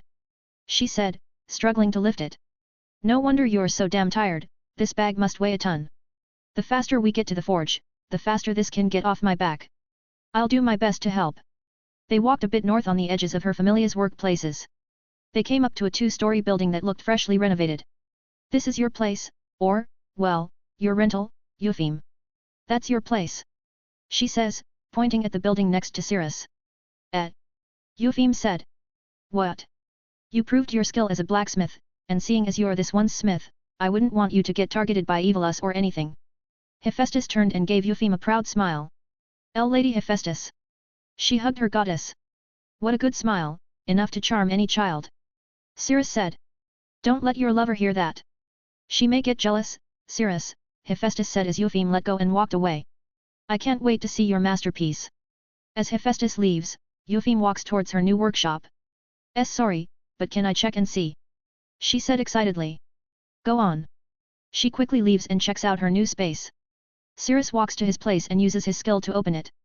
The supporter's bag quickly shrinks as he enters the building and closes the door. He walks forward to see a new forge and equipment. Damn. Now I really can't fuck this up. Cirrus puts down the bag and looks around the building to find it's built similarly to Eupheme's old workshop, but with what he can assume is the latest and finest of smithing equipment. The workshop functions to serve as their workplace and home, with a kitchen to the side of the building, a second floor to serve as a room to sleep, and a basement to store material. Putting everything in order, Cirrus first stores all of his materials in the basement and organizes them. This should be good, Circe. His magic circle appears, and Circe pops out with a bag filled with stuff. Oh, so this is the workshop you are going to be using, hey? But no forge. She started to look around the place, looking at all the materials. The forge is on top. I'll be taking a nap on the second floor. I haven't slept in days. Alright, I'll set up all my stuff so you can get started whenever you're ready. Thanks. Cirrus walks up the stairs as Circe begins to put all of her stuff together to help with the forging. Hey Nox, I'm at the place. And Cirrus? He's going to sleep for a while. He hasn't slept in days. Once you're done setting everything up, come out and I'll find you. Got it. Somewhere in Orario, out on patrol. What's wrong, Nox?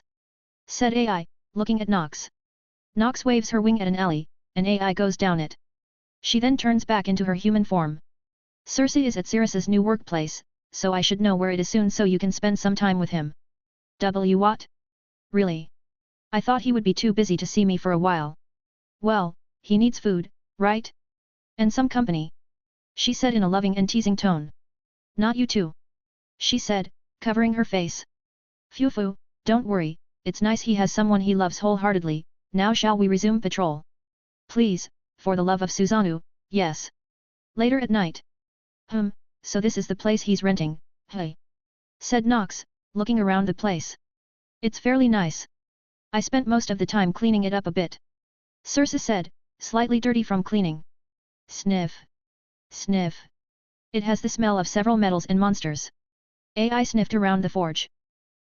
That, due to all the monsters Cirrus had hunted down in the dungeon, he is really dirty from 2 days of hunting. Oh, now that I have you, AI here. Circe rummages through her bag a bit, pulls out a bottle of pills, and hands them to AI. These are. She said, looking at them. These are Circe's face began to redden when Nox came in, resting her arm on Circe's head. These are better versions of those pills used in the red light district. What? SHHH. Circe said, getting Nox's off of her and stopping AI from yelling. Look. Me, Cirrus, and Lenoa made this to sell at the red light district, and Cirrus kind of said you took one before. So, these are far better versions of those sold commercially. Yeah, they're Amazonas grade. As much as I would like to see a little fox-eared kid with green eyes running around calling me auntie, raising a kid in this environment is not very optimal. Nox said. Oh, that, and you two are rather young for it as well. So make sure you take one before or even after. It works just fine. I made sure of it after several tests. No, wait, it's not what it sounds like. I mean, we have some who test. Okay, that's enough. Nox closes Circe's mouth. I'm going to leave first, okay. Let's go, Circe. Have fun, AI-chan. Nox turned into her owl form and left out the window. Right. Bye-bye. Circe quickly turned into a bird and left through an open window. She looked at the bottle of pills and found it filled to the brim. I think I reached my limit of how embarrassed I could possibly be. She first put all the food she bought into the kitchen and found it had basic utensils. After that was done, she went to check on Cirrus. Coming upstairs, the room was really spacious, with a fairly large bed in the corner where Cirrus was sleeping. She cleaned the room a bit before covering Cirrus in a blanket. Sniff. Sniff. He does smell of sweat, monsters, metal, and blood. I wonder what you are going to make? If it's from Lord Susanoo, it must be. There was only one possible thing he could have asked for, and Cirrus was possibly the best choice to do it. No, are you really going to try? And, very well, I'll help you as best as I can. Volume 2 Quest 135 Heavenly Sword. Cirrus wakes up to the smell of delicious food. Sniff. Sniff. Food. He gets up and walks down to find the kitchen lights on. He could hear humming, and as he approaches the kitchen and looks through the doorway, he sees a white foxtail swinging. AI. Oh, Cirrus. You're up. She walks up to him. What are you doing? I'm just making food if it weren't so obvious. Since Circe said you have been busy getting the material, so go and take a bath. She turned to Cirrus around and pushed him. You smell like old Nato. What the fuck is Nato? Cirrus took a quick shower and got himself clothed. When he came back to the kitchen, he found a rather Japanese-looking set. This looks pretty good. I did my best. So eat. Cirrus got a fork and tried the food. Pretty good, could use some salt. How dare you? I use the right amount of salt. After eating, Cirrus went to the forge and got started on his work. I'll come back tomorrow, alright? Will do. And don't forget to eat, alright? I left leftovers in the fridge. I'll try. Soon after she left, Cirrus got to work. He turned off the light, leaving only the fire of the forge as the only light source. Hecton, let's start. From the shadows, several arms popped out, holding metal dreamcatchers with a magic stone in the middle. Set the sound eaters. The arms then took out a nail from the shadow and, with their thumbs, nailed the sound eaters to the walls of the building. Everything set. One of the arms gave a thumbs up. All right. One of the hands comes and brings him several ore and materials from the basement and places them all in a special melting pot. Damocles, sing. From his magic circle above, he melts the ore with the heat of the lightning. Let's get started before Evilus decides to show back up. For the next few weeks, Cirrus worked non-stop on the sword. Clang. Clang. Clang. Days in end. Crackle. Crackle. Crackle. Day out. Cirrus would focus on it using his magic to form and attune the metal, as well as using Hecton to get material from the basement, such as various powders and oils Circe made. Not even AI could break him from it, as it was for a weapon that would be regarded as a masterpiece that Cirrus demanded all of his undivided attention to its creation. It was to the point where time seemed to blend and blur together because of how focused he was. Cirrus could feel his body begin to get tired, something warm going down his throat, and the scent of hibiscus, but it was quickly drowned out by the taste of his sweat, the clanging of the metal, and the thundering of his magic. The next time Cirrus would regain his senses of the world around him would be 4 weeks later. Huff. Huff. He collapsed to the ground in exhaustion. His mind and body were awash in fatigue. He simply fell asleep on the spot as the familiar scent of hibiscus that came now and again in his stupor came to him and picked him up. When he opened his eyes, he found himself in bed. I have to stop doing this. He gets up feeling sore, so he gets out a potion and drinks it. He could feel the soreness slowly fade away as he walked down the stairs to see Eupheme, AI, Nox, and Circe huddled together. What's going on? He said. They move away to show his weapon, a lavishly decorated chokuto that had the exact amount of design to not be cluttered, with a red string on the sheath with clouds on it and a flower-designed guard. The handle of the blade was red with a magic stone encased in thousand-year tree sap. The end of the blade had a beautiful red tassel with a gold sphere. See Cirrus, is this it? Said Eupheme. Yup. He came and grabbed the sword and unsheathed it, a beautiful silver, one-edged sword. Just drawing it was enough for the air to get cut. Want to hold it? He said to them. I'll try. Eupheme slowly got the handle, and it felt perfectly weighted. Cirrus, what material did you use to make this?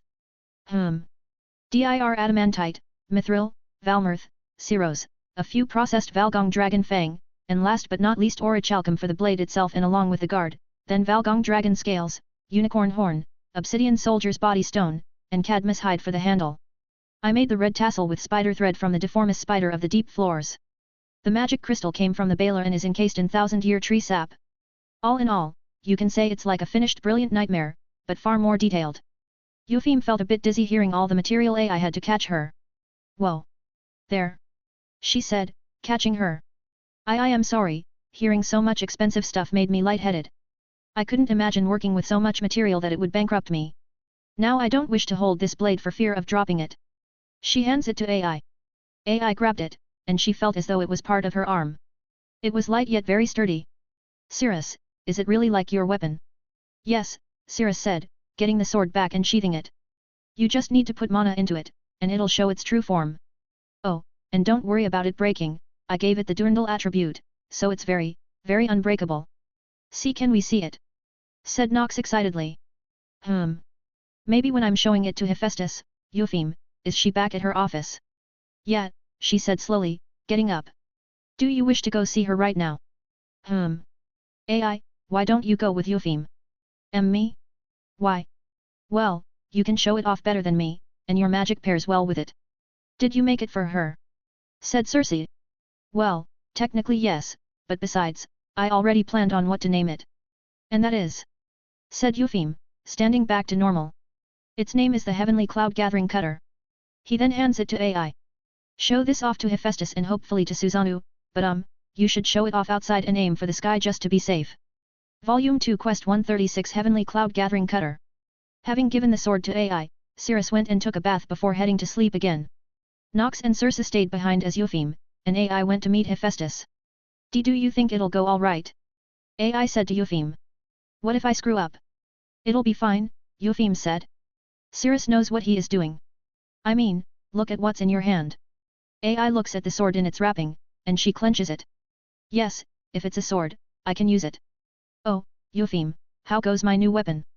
Way better than before now. You can have it on your hip at all times. Can it still shift from sword to spear? Yup.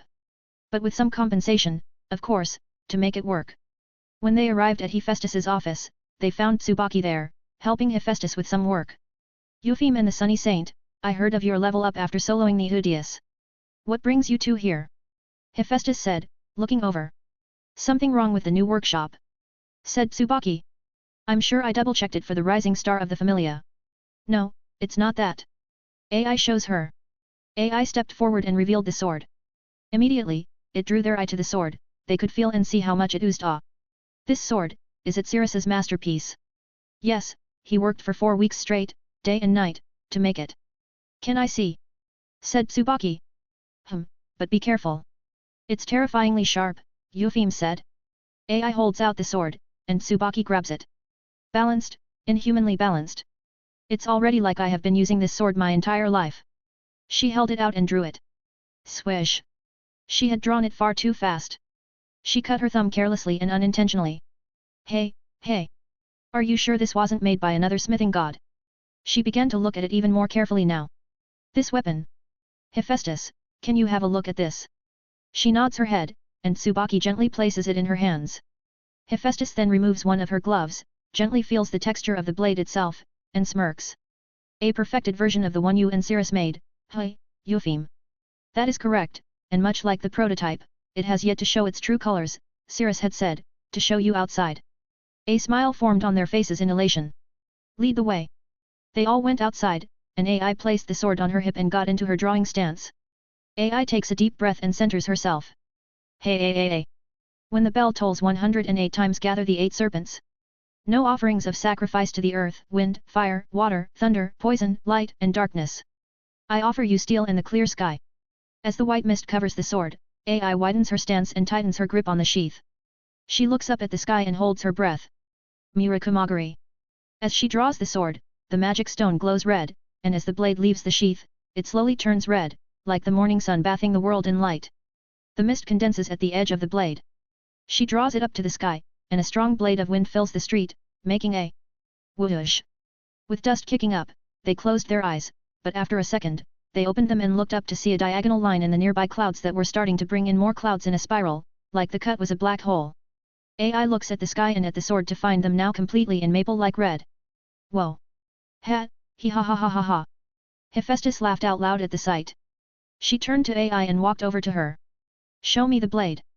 AI holds up the blade extremely carefully, and Hephaestus looks at it again. Is something the matter, Lady Hephaestus? AI said, looking at Hephaestus, who had a sharp look in her eyes. Veins. Hey!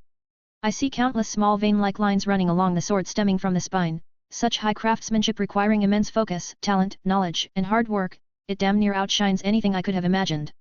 It makes me want to make my own to try and surpass this damn sword. She had a look of excitement that they didn't think she could muster. It was a fire that lit in the 2 mortal smiths' hearts that they could truly reach the realm of the gods themselves. AI looked to see that they now all had the same passion in their eyes. She carefully sheathed the blade back, and they slowly calmed down. What is the name of this sword? Hephaestus said, looking at AI. Cirrus named it the Heavenly Cloud Gathering Cutter. A fitting name. She turned to walk back to her shop. Tell Cyrus he won his deal and to make sure he leaves his signature on it. Tell the kid, I'll reclaim my title as Orario's best smith. Tsubaki said, going in after Hephaestus. Eupheme, is everything all right? Yes. She still had that look in her eyes. Let us return and keep the sword wrapped up. I wish to return to my forge seeing this. It lit a fire in me as a smith. She was smiling from ear to ear. Back in the shop. Tsubaki, how much money can you gather? Lady Hephaestus, are you thinking of commissioning a blade from Kirin? Tsubaki shouted. I am. Seeing that sword made me want one as well before word gets out of his skill. Do you plan on dismantling it to see how it works? I already know how it works, Tsubaki, as a god of blacksmithing, if I couldn't see how it works, it would bring shame to me as a goddess of the forge. I simply can't replicate it as the technique is impossible for me without the use of my arcanum. Then, it's a method only Kirin could use. Not exactly. She sat back down in her seat. I made a deal to not reveal what was discussed in this room, but you can achieve a weapon of a similar degree if you follow the prototype Eupheme and help make Brilliant Nightmare. Are you excited, Tsubaki? A human managed to finally graze the heavens. She made a big grin as the fire in her eye blazed. Hell yeah, I am. I'll gather up some money for the commission. And I'll get to work on making some product. Back at Cyrus's workshop. I'm back. Said AI. Oh, welcome back. Said Nox. Circe is organizing the stuff down in the basement. So how did it go? She said he won the deal. Haha. He did. Hey. Circe. He won. From down in the basement. Really? Woo. Shouldn't we be quiet? Cyrus is still sleeping, right? Don't worry, see those weird talismans spread around the room. AI looks to find several of them nailed to the walls and ceiling. What are they? They're called sound eaters, they make any room eavesdropping proof, as you can see. She points to a near the top of the stairs, a sound eater. Cyrus can't hear us, the only reason Circe can is because I took some off. She then got up from her seat and walked over to the basement stairs. Oi! We're leaving. Coming. Circe quickly came up the stairs and looked at AI. Make sure he eats enough, alright? I put some food in the fridge. I will. She then turned into a bird in a plume of smoke and flew out the window. See you tomorrow, AI. Nox followed suit, leaving AI alone. Eupheme had gone straight to her workshop to begin smithing. She locks the doors and windows. She walks upstairs and sees Cyrus sleeping in bed. She slowly walks up to him.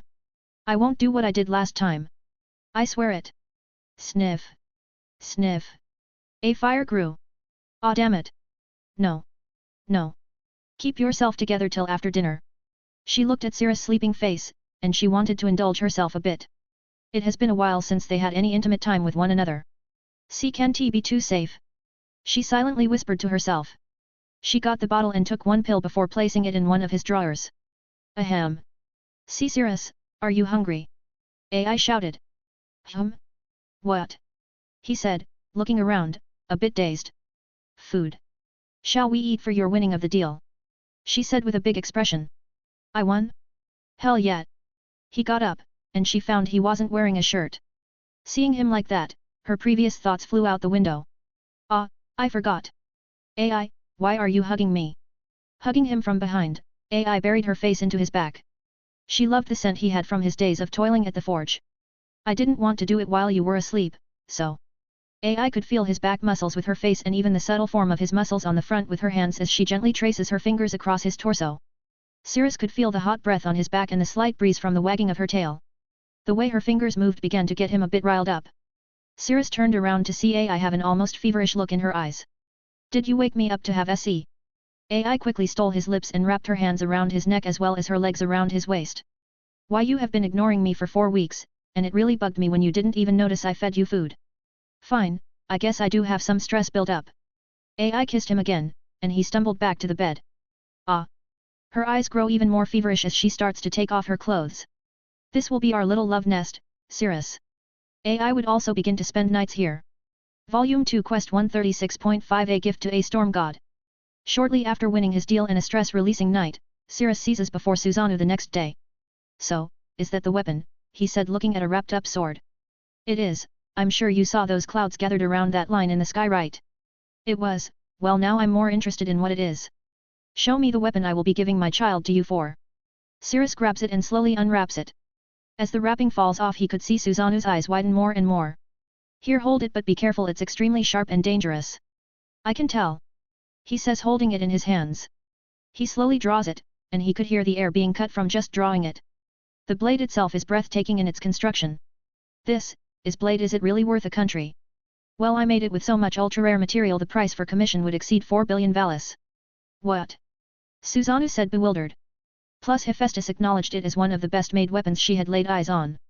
He could see the waterfall of sweat drip down his face as he is holding a weapon worth more than his familia, the buildings next to them and this entire section of Orario. Very well. I accept this exchange. He said, very carefully sheathing the sword. He then gently puts it to the side and readjusts himself with a straighter posture. Please, take care of my daughter. Of course I will, should anything happen to her, we'll set the world on fire. Suzanu smiled. Ha ha ha. Very well put. Come, let's have a drink, son. Don't mind if I do. But we should probably put the sword in safekeeping. Oh yeah, most definitely. Volume 2 Quest 137A Student's Gift. Room of Prayer. So it was your creation that caused the sky to rend, causing clouds to gather over the city? Auranos said. It was, Lady Hephaestus can attest. Cirrus said, kneeling before Auranos. He did, it was a weapon that could be compared to a divine weapon, albeit on the very lower end of the spectrum, but nevertheless it is still at this moment I can say is the strongest weapon humanity has made. And can it be replicated? No, Cirrus said. The production was only possible due to my magic, skills, and knowledge, as well as an absurd amount of expensive material that if one does not have the required qualifications they would be going bankrupt for nothing. And what qualification would this person have to make this weapon? Blacksmithing, mystery, mixing, metalworking, mage, and a library's worth of knowledge of metallurgy, alchemy, temperatures, pressures, and so on. Hephaestus was a bit stunned to hear all of this, but it all made sense. To make a weapon of such caliber it would need to be the ultimate culmination of knowledge, talents, and techniques. It also was hard to believe considering Cirrus is 14. I see. And do you plan on making more? Is he really planning on making more? These are strong enough to drive magic swords into extinction. But, if he is planning on making more, then could I really commission him to? I plan on making 5 more, each for a person who endowed me with wisdom, my parent, Eupheme, Lug, Lance, and Artemis. Lug and Artemis? How could they activate the weapon? Asked Hephaestus. They are gifts that they will find use in their base form. Even Heavenly Cloud Gathering Cutter is more than good enough without being activated to match up to first-class weapons. Then, could I commission one as well? Do you wish to add it to your collection, Hephaestus? Auranos said, looking at her. Of course, any god who lay eyes on them would want one in their private collection, and as the goddess of the forge I have seen many works of people trying to win my love, so having one of such quality as your and not even for my affection is a thing I would very much like. I would also pay for the commission and any material you may need. Cirrus thinks on it and figured why not. After all, it would give him more experience to shorten the creation of the rest. Guess I'm going to make 6. Yes. Hephaestus made a quick fist pump motion. But know this. Auranos said. As much as they would make dealing with evil us far easier, they swing the scales of balance too far. To those seeking peace I fear they might swing too far and lead to unforeseen trouble. I take it you want to ban me from making any more than what I already have or plan to. Yes, if word gets out many would become reliant on such power and not seek to grow on their own. I can understand that. I will abide by your ban. That makes it even better. I can rub it in those other forge gods' faces. Hephaestus said, smiling ear to ear. Could you maybe do that later? I really don't want to get swarmed with countless requests for one. All right. She said, looking a bit glum but understanding. Thankfully the whole event was quickly swept up as the guild reported that some adventurers got into a fight and it got heated, and that was that. If not for the already tense situation of the city, no one would have taken it at face value. 2 weeks later, and Cirrus had produced another for Hephaestus since she commissioned it for an undisclosed amount of valis. Ooh, she began to rub her face on the hammer. What's its name? She looked with excited eyes at Cirrus. I called it Hephaestus's finishing touch. I called it that since I assume you will use it to finish off a work of yours. I can see it.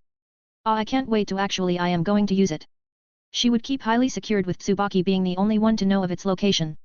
2 more weeks later, and Cirrus gifted a staff named Shadow of Heaven to Fels.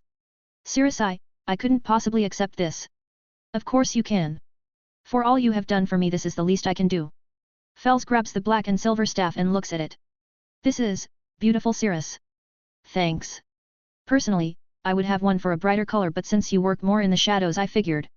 Fels hugs him tightly. Thank you, my son. Thank you to Mom/Dad. Oh yeah, I have one more thing. Cirrus walks to Aranos and pulls out a sea conch with a blue sphere in it. What is this? It's something to make sitting here more bearable. Tap the pointy end of the shell. Click. Music started to play. Music. Yeah, I made it, so you aren't just sitting in silence, the one playing right now is me. I didn't go with one with lyrics since I figured you more of a refined kind of god. Thank you. He said, making a small smile. I will keep this safe. Word eventually around the guild was that if you happened to walk past Aranos's room you could hear a beautiful melody echoing from it. 1 week passed and Cirrus gave another hammer to Eupheme. The hammer itself looked very ordinary by design, as it looked very much like a silver hammer. Whoa, she said, starry-eyed. Is this really mine? Of course. You were first person who I could truly call my friend, you even taught me your smithing techniques, so I wanted to thank you. What's its name? Tell me, she was as happy as a child on Christmas. I call it Arjesh. Arjesh. I'll be sure to keep you well maintained. 3 weeks later. Lady Hephaestus, if you ever return to Zolingen, could you give this to Lug? Cirrus puts down a wrapped up spear. Is this? She picks it up and finds the end and tip heavy. It's for Lug. I know he's your contact in Zolingen, so if you ever have the chance to go there, could you give it to him? Of course. 1 week later at Melon in Poseidon's familia home. Here. Cirrus said, handing Lance a sword wrapped in cloth. Lance gets it and unwraps it to find a sheath adorned in water lilies. The hilt with a magic stone in it and slight indents that curved upwards, a blue handle with a silver pommel.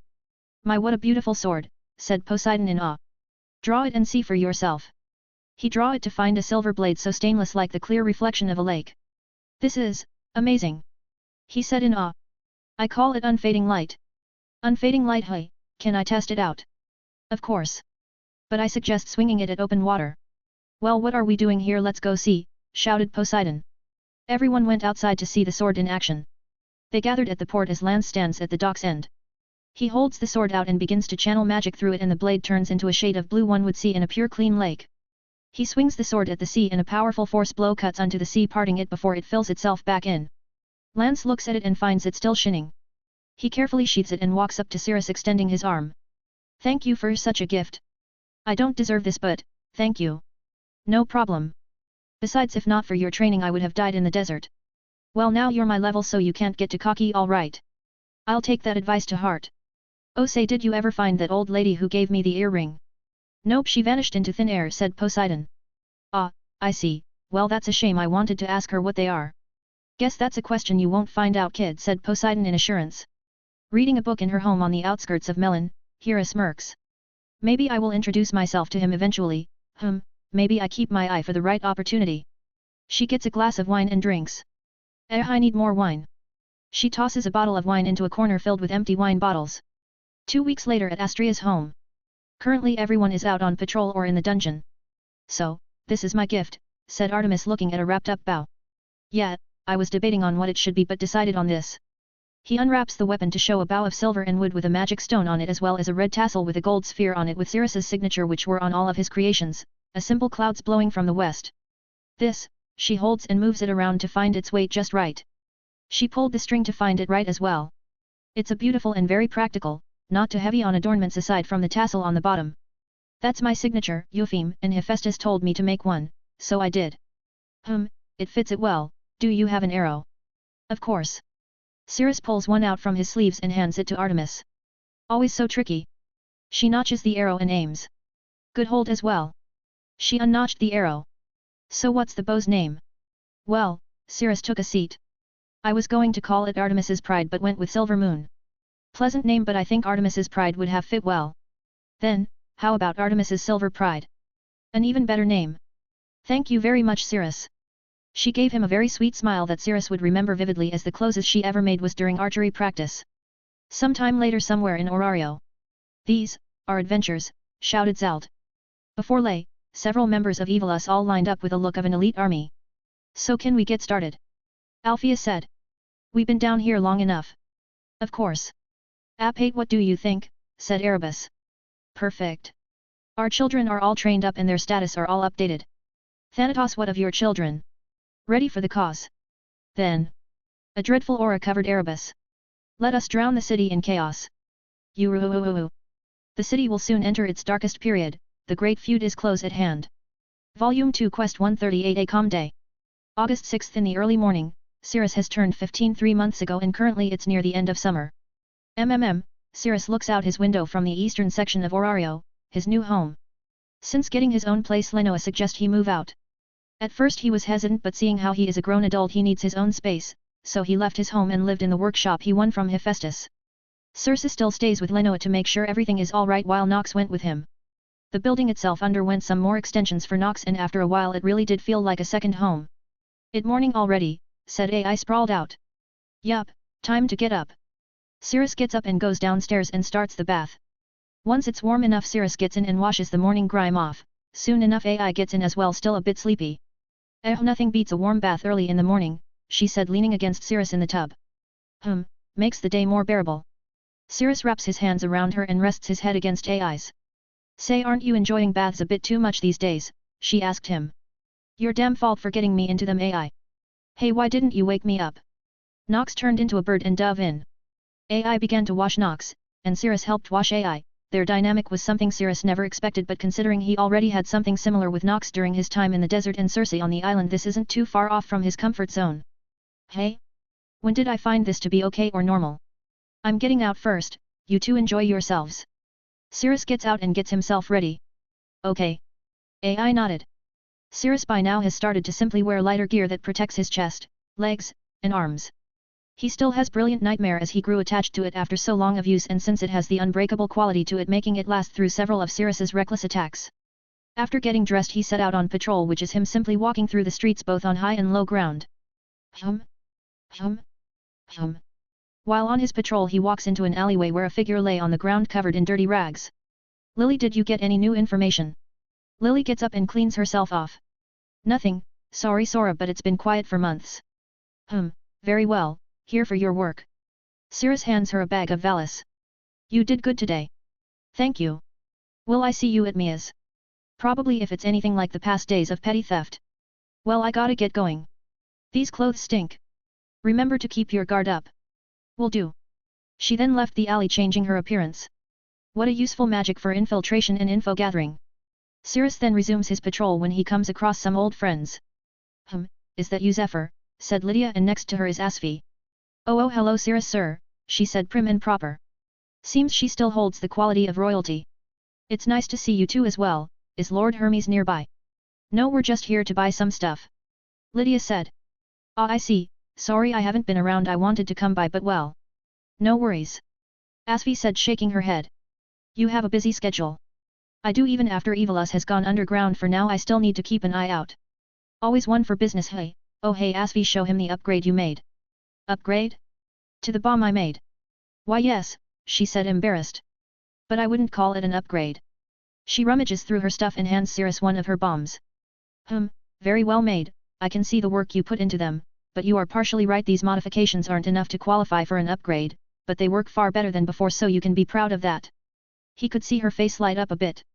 "Thank you. I'll be sure to improve them more." "Oh I did destroy the blueprints you left me." "Very good, well I need to get going. It was nice to see you two again." "See ya Zeffy. Come by and drink with us, all right?" "Haha. Only if you don't try to use me to pick up girls." He walks away waving goodbye. Looking up at the sky, Cirrus sits on a bench eating some snacks he bought from a vendor when Nox arrived. "Took me a while to find you. Why didn't you tell me where you were?" "Sorry, I was simply staring off into space is all." Is that so? Any particular reason why?" "Well, I thought about it and I think I'm content." "Content? Yeah, I mean, I have more than what I had in the beginning. At first all I had was Fels and Lenoa in that shop, reading books on the world, its history, geography, plants, animals, anything you can think of, and well, you seen the room with the books, right?" "Ah, I see, it's weird I don't know much about your past, Cirrus." "I can say the same for you, Nox." "Touché. Nevertheless I trust you full-heartedly." "I can say the same to you and Circe. Having been through so much I trust you both without knowing much about of your pasts." "So are you thinking of leaving Orario one day?" He did think about it rarely, but recently he has been thinking on it much more as of late. When he thinks of leaving Orario he finds it hard to believe.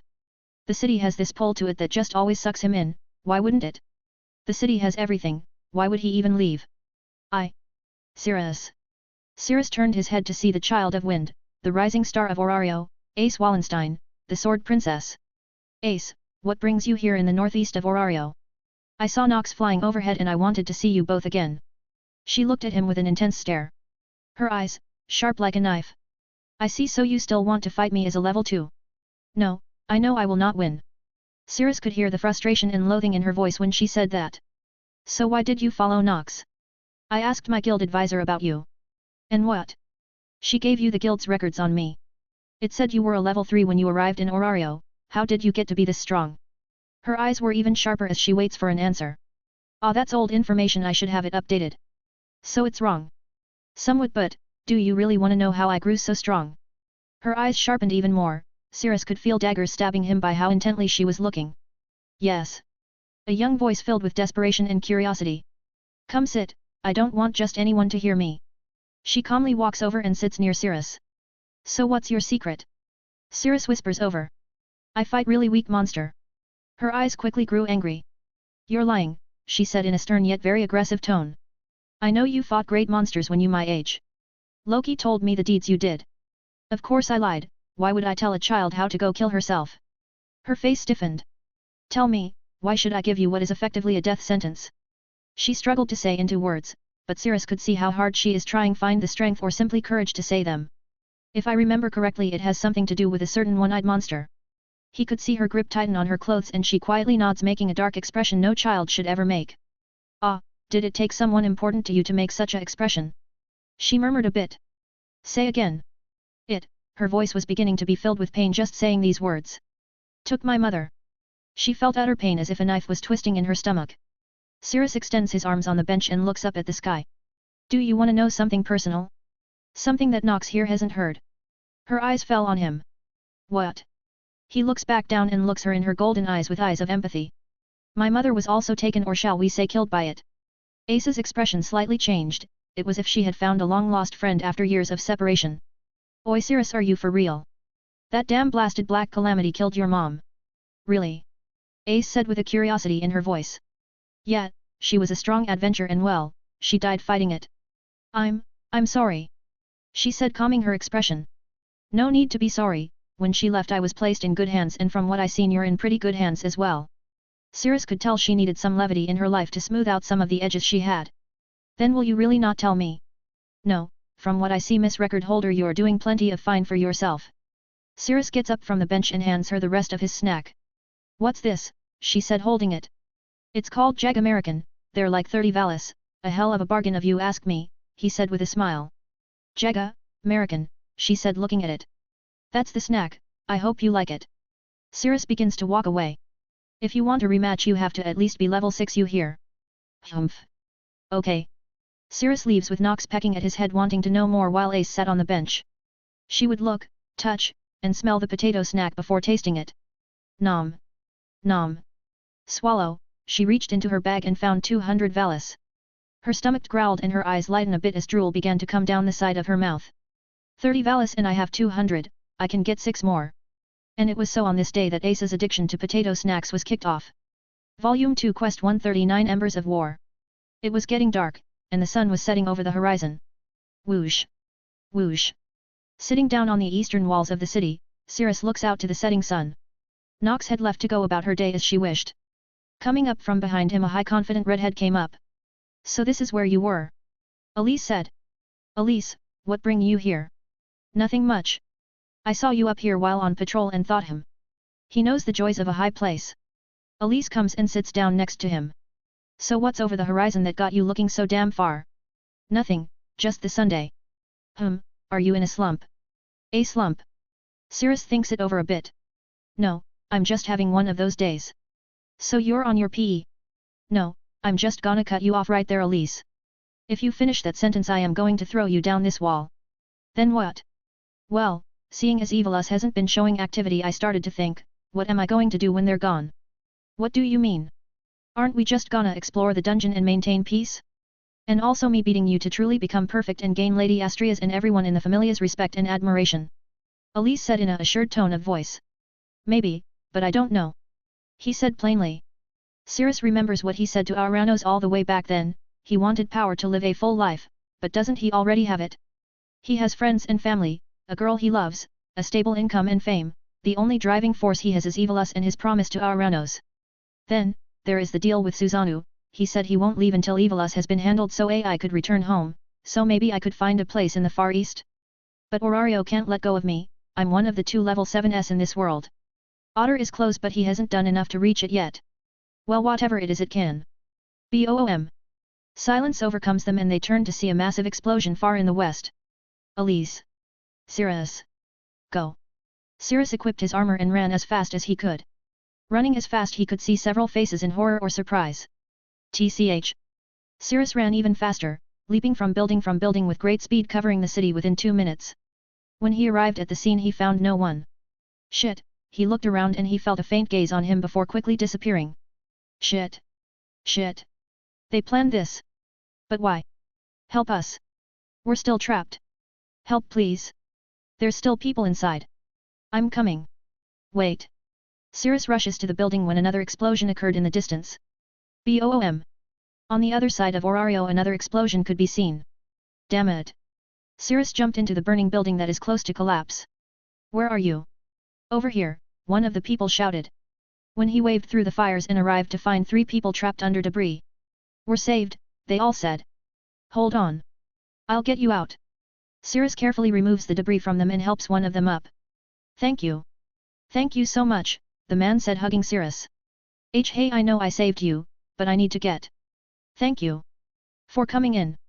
The man made a deranged smile and a feeling of danger washed over him. Everything was telling Cirrus to back off immediately. Out of pure instincts he punched the guy in the chin, nearly tearing it off, and began to rip them off of him. Ignite it, said one of the other people trapped under debris. Cirrus turned to see as they easily got themselves up and pulled something under their clothes. For Evilus, they shouted at the top of their lungs before exploding. The explosion was quick, far quicker than Cirrus is able to change armor. Hecto boom. Clatter. Clatter. Keen. From the rumble Hecton pushes the fallen debris where Cirrus could come out. Ugh.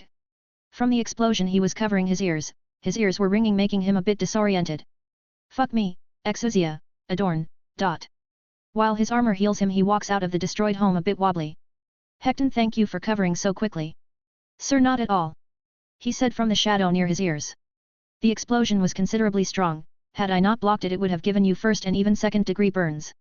Aside from that its lethality towards you is close to 0. And what if those of lower levels? Cirrus disengaged his armor and regained his balance. Based on information I have witnessed, level 3s should instantly die if they are as close as you were, sir.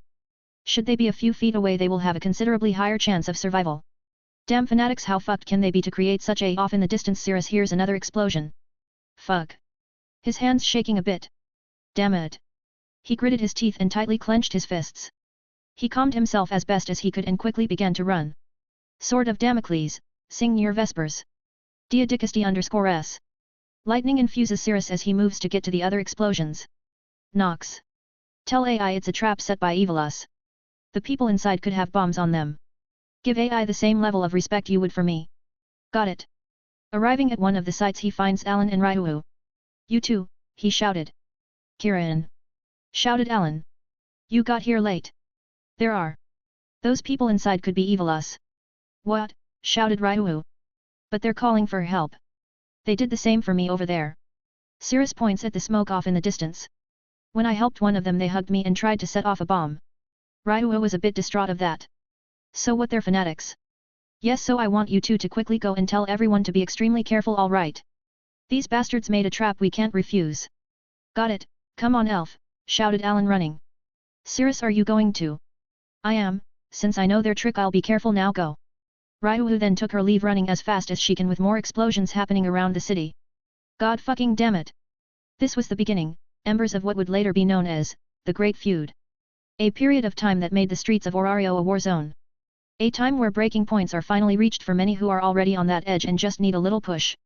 Volume 2 Quest 140 Chaos. 9 days later. Loki's familiar home.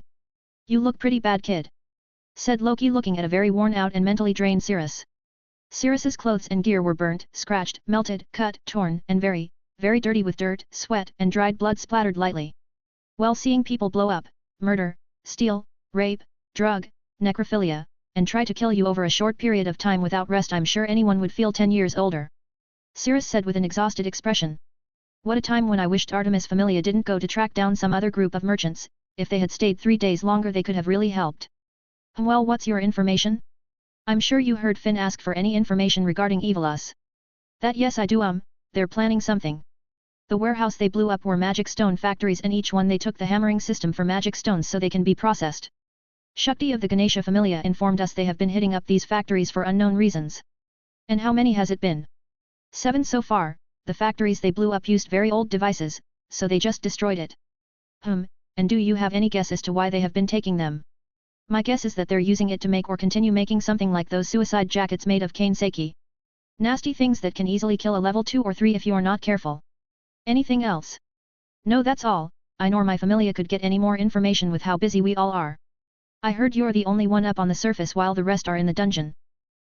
Finn asked them to go down and deal with some members of Evilus attacking adventurers, and by me being a level 7 they left me in charge. Cirrus gets up and stretches. Well, I need to get going, there is still some more work to be done. Take care. Cirrus leaves the home and heads down to the industrial district in the west of Orario. So you found something interesting, or did you want to have a rematch now, Otter?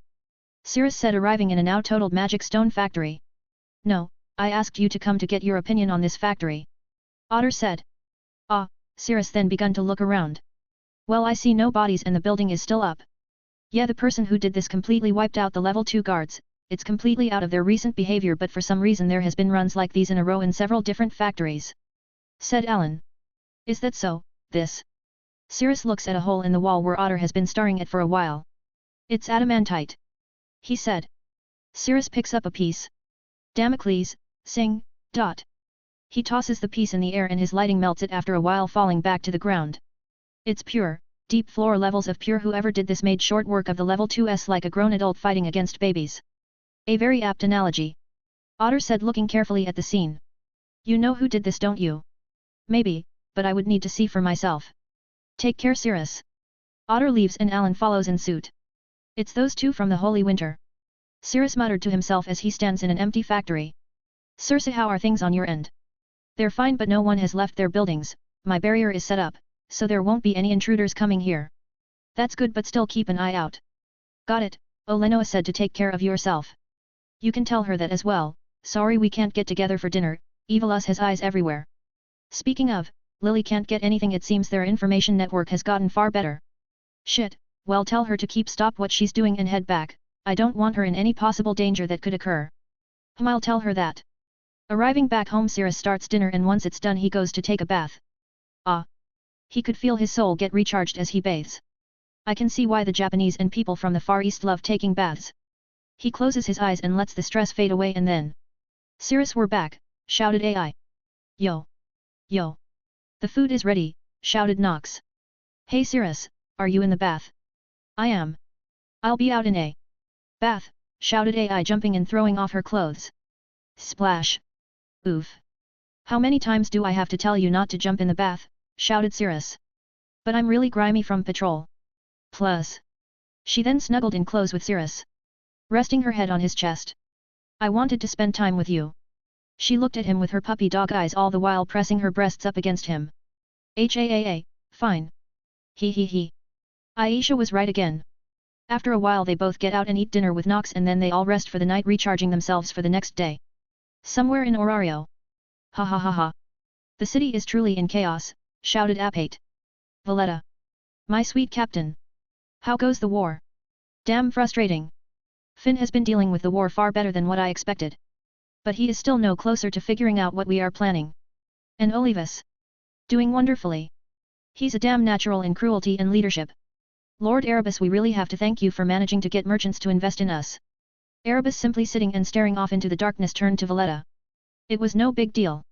I simply used a bit of force and money. It's an amazing thing what money and a famed adventure could do, right Alfea? Alfea says nothing and is simply sitting silently. Volume 2 Quest 141 What is Justice?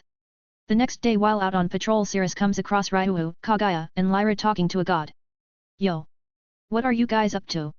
Cirrus said, arriving. Ah Cirrus, are you done with your patrol? Said Ryuhu. No, I was just passing by. Cirrus looks at the god with black hair with two cadet grey locks and grey eyes. Ah hello, my name is Aaron. I'm just a small-time god. Aaron, hey. Cirrus looks at him with suspicion. There is no fucking way a god's name is Aaron of all things. Yeah, he's a god of poverty who lost his life saving a 5 Valis, said Lyra. Elise couldn't stop talking about he only had 5 valis. Well, it's nice to meet you, Lord Aaron. Cirrus gave a slight bow. Oh, no need to bow. But it's nice you're giving me some respect. These girls were harsh with their words. Ah, I wish more children of Astria were like you. Wait, you're a male. Aanu in Astria's familia, he shouted suddenly. Why yet? Oh, I'm so jealous of you, Kiran. I heard you were once one of Hermes's children and that you spent time with Artemis.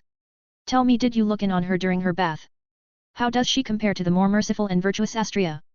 So you know Lady Astria, hey? Ryu, Kagaya, and Lyra took a step back and a step closer to Cirrus. Of course. Everyone dreams of having an older sister like her. She is like a symbol of purity surrounded by a bunch of weirdo goddesses. She's the very definition of mercy. The goddess of all goddesses. Unless you get her angry, he made a face that told he has seen things that still haunt him. But we still dream of sleeping on her lap. It's got to be her and no one else. Astria is the goddess who's possibly become the mother of all of us male gods. Gross. Said Kagaya/Lyra. Well, that's a very enthusiastic view on our goddess. Cirrus said with a stiff face. Ah. I really wish more of her children were like you and not so harsh. We aren't sure what to compliment you on, but is there a reason in particular you wanted to see us, Lord Aaron? Said Ryu as politely as she could. Oh no, I just saw you girls and I wanted to talk to you is all. I do find it hard to think of a better way to spend one's time than to talk to a god who was bored and tried to pick us up. Kagaya said with a fake smile on her face. I hate to be rude but as you can see we're on patrol right now, so if you'll excuse us. Can I ask how long you all are going to do that for? Aaron asked. We don't understand the question. Ryu said confused. It's as exactly as it sounds. You ladies and gentlemen are providing free service every single day. How long is that going to last? Ryu gave him an answer without hesitation. Until the last bit of evil is gone. By the time peace is restored in this city, our services will be no longer needed. Or is it more like, until the last bits of your sense of justice withers? Cirrus kept a calm expression as from the moment he said his name he knew he wanted something, and he had just lured them into it. What are you implying? Ryu said, buying into his lure. Free services without demand of return is a tough thing. To me it's something oddly unhealthy and it worries me. It's fine while you children are in good shape, but can you say the same when you're worn out? He not wrong. Justice and morals can get easily blurred when one does it long enough, I know that very well. Mr. Male God. Kagaya said with slight anger behind her smiling face. Are you here to wind us up? Absolutely not. Seriously. I'm simply impressed with you all. Doing the impossible and being proud of it. When you all perish one day I will feel devastated, and feel aroused for inappropriately feeling that way. Both Ryu and Kagaya got angry at his words. It's like you're intentionally making this conversation anger-inducing, Lord Aaron. Cirrus said with a still calm expression. I never met a god so willing to antagonize Astria's children. The air grew slightly tense. Sorry. But children like you are what keeps a familia of justice running. Lion, Kagaya, Cirrus. Let's go. We are wasting our time. He thinks we're simply toys he can find sick pleasure in. Lyra said, and they were all about to leave when Aaron ran up to them. Sorry. Sorry. It was my bad. I'll take my leave. I promise. But before I do, can I have one more question? Which is? Ryu said, annoyed. What's justice? His voice had a sharper tone to it than before. I cut through the noise of the city. I beg your pardon. I have a question that has been stuck in my head. It seems justice is considered righteous here on the surface. As an almighty, I shamefully doubt my possession of this ultimate justice, but perhaps it's because of me. But that's why I want answers, children of the goddess of justice. Let's get going, Lion, don't listen to him anymore. Lyra said, annoyed at Aaron. Can't you answer my question? Do you not know the answer? That means you don't even know what you're fighting for. That seems to strike something in Ryu as she took a step forward. Alright then. I'll spare some time taking part in this meaningless conversation. The answer to your question is pretty obvious. Okay, so what's justice? Justice is good faith that is priceless. Its one and only value of matter is that it never falters. To slay evil and eliminate them, that is my justice. The same as the rest of them when I first met them, still on Astria's old doctrine. Cirrus thought. How stubborn can you be to still have that mentality? I see. So good faith is the nature of those living here, and instead of evil you are using virtue to control the world? You're hard-selling good faith and winning power with violence. That's such a forceful justice. Ryu flinched a bit at his words. That's absolutely not what I meant. We need power to stand up against evil. Without power we can't protect or save anyone. I'm sorry, dear. I didn't mean to insult you or anything. What you're saying isn't wrong at all. I like how you are keeping it nice and simple. You can't really have the world persuaded with well-put philosophy and logic. But then, I'm curious to find out what happens if evil is to go through the same. She just said it. Cirrus said. Aaron turned his gaze to Cirrus. Oh? So are you saying her view on justice is the same as those of evil? I am, Lord Aaron. He takes a careful look at Cirrus's face before talking again. Did my question of what is justice bother you? It did. You talk of justice as an ideal that must remain true no matter the person. But you in your conversation gained no understand of what justice is, you simply exchanged pretty words. Then what is justice to you? Aaron asked with a slightly sterner face. Mr. Goldenhorned. Cirrus' eyes narrowed down to such a degree one would think they would actually punch through the god. Ryuu, Kagaya and Lyra had a chill run down their back. Even the god felt a chill seeing how Cirrus was holding back his anger. Justice is a nebulous concept, it holds no true meaning as it changes from person to person and society to society. A child who never known peace will have different values than children who've never known war. The ones who wins in the end will rewrite the definition of right and wrong, thus making justice whatever they need it to be to make themselves the quote good guys. Is that enough to satisfy your fetish? Yes, it does. He makes a satisfied smile. It gives me a far clearer understanding of it, thank you. But I have to ask you, why does your view on justice differ so much from your goddess and your familia? I guess when one such as you commits so many. I suggest you keep your words to yourself. Oh? Is that a threat? His smiles turns to that of a grin. Yes. Cirrus said walking up to him still holding back his anger. You won't be the first god I would stuff in a barrel. He said in such a tone that told them he did just that. They stare at each other with sparks flying every which way, the tension between these two were getting only more tense. Cirrus really wanted to punch his head in. One more question, he said with a bright smile ignoring the situation. How are you able to understand such a concept? He wants to prod more, fine. So be it. Because unlike gods, mortals only have one life. How can a goddess of justice know what justice is if she has no fear of consequences? A god's life is infinite, their memories of their actions will erode with time so they have no basis to assess so they must rely on what their ideal of justice is, and it's always black and white never grey. And, what if a god is evil? I already answered that, were you purposely ignoring my view on justice? Or did you want me to say there are evil and good gods? And what if I did? What if I wanted to see how you view us gods? Then I would say you all don't really care. After all, what are our lives but a blip in your enteral lives? Hell, even the reason you all came down to Gakai wasn't purely for our best interests. Our current situation is example enough. Are you having fun? Did I entertain you enough? Aaron couldn't help but smile. This is a first, a mortal who has such a profound understanding of us gods. Thank you for indulging in my questions. Then now that's over we should get going, said Lyra wanting to get Cirrus out of this situation for fear that he would actually stuff the god in a barrel. Kagaya and Ryuha follow in suit. Goodbye, nameless god. Cirrus said under his breath but loud enough for Aaron to hear it as he leaves. Hat. Now that they're a bit away they are able to converse with themselves for a bit. If you see that god again be very wary of him. Cirrus said.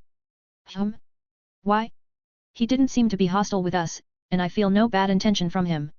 Actually it seems he was trying to be nice with us even if he was a bit argumentative and insensitive.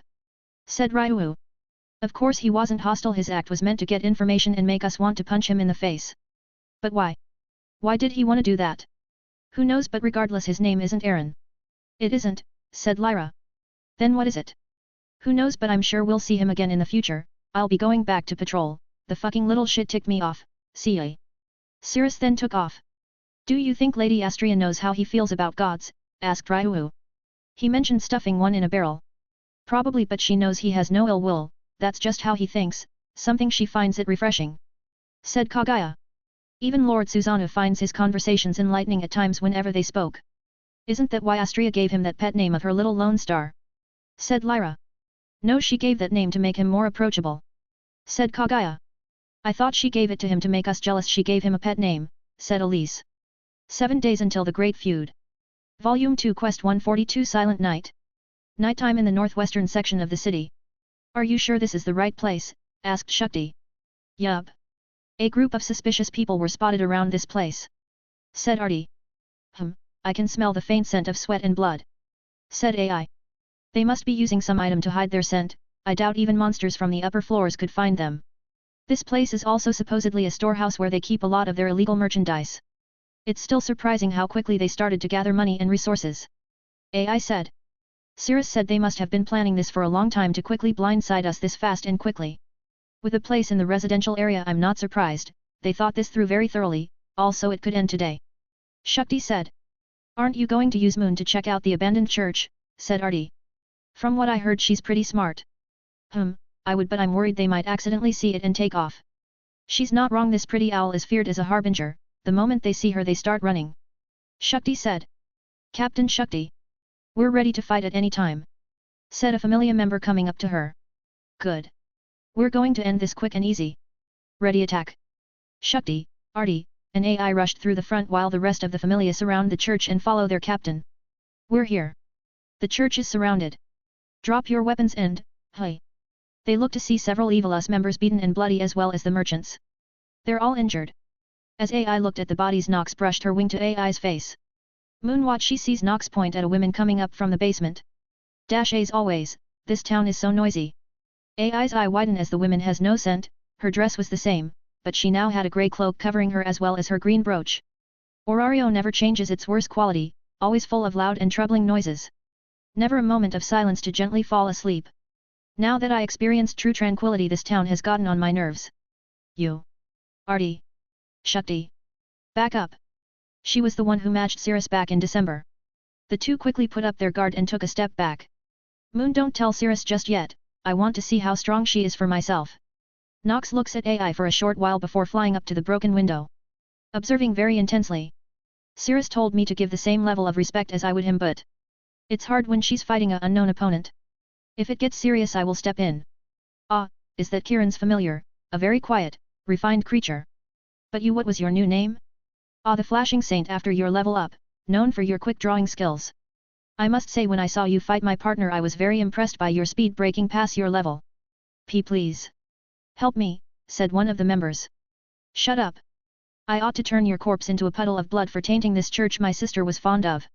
Artie, Shakti, get whoever is still alive out of here, don't try and fight her. The two slowly went and grabbed the beaten members. Oh, do you really wish to fight me? She said as a slight grin grew on her face. Fine, I'll humor you in respect to high level at such a young age. She then reached down and grabbed one of the swords off the Evil Us members. I'm ready when you are. AI gets into her stance and takes a deep breath as she places her hands on her sword. The tension in the air grew, and when the lady took a step, the floor creaked and AI kicked off the wooden floor. Quick! Before the lady, AI within a fraction of a breath taken drew her sword. The lady, almost like natural instinct, blocked the attack that was cut her down from her left hip to right shoulder. In that brief moment she could see under her cloak, her eyes were closed. You saw my face. She then pushed AI back to where she was before. You have gotten faster, but your partner was still faster.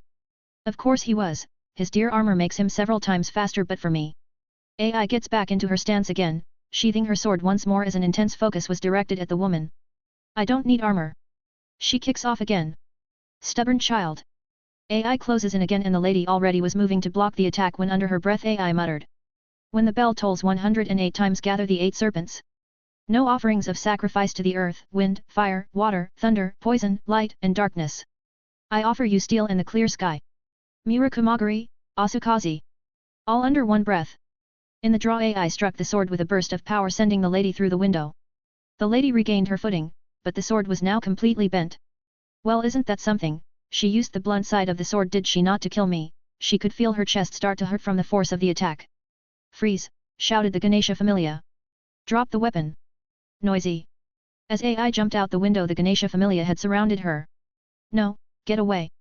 Too late. Gospel, dot. And then everything went black. AI.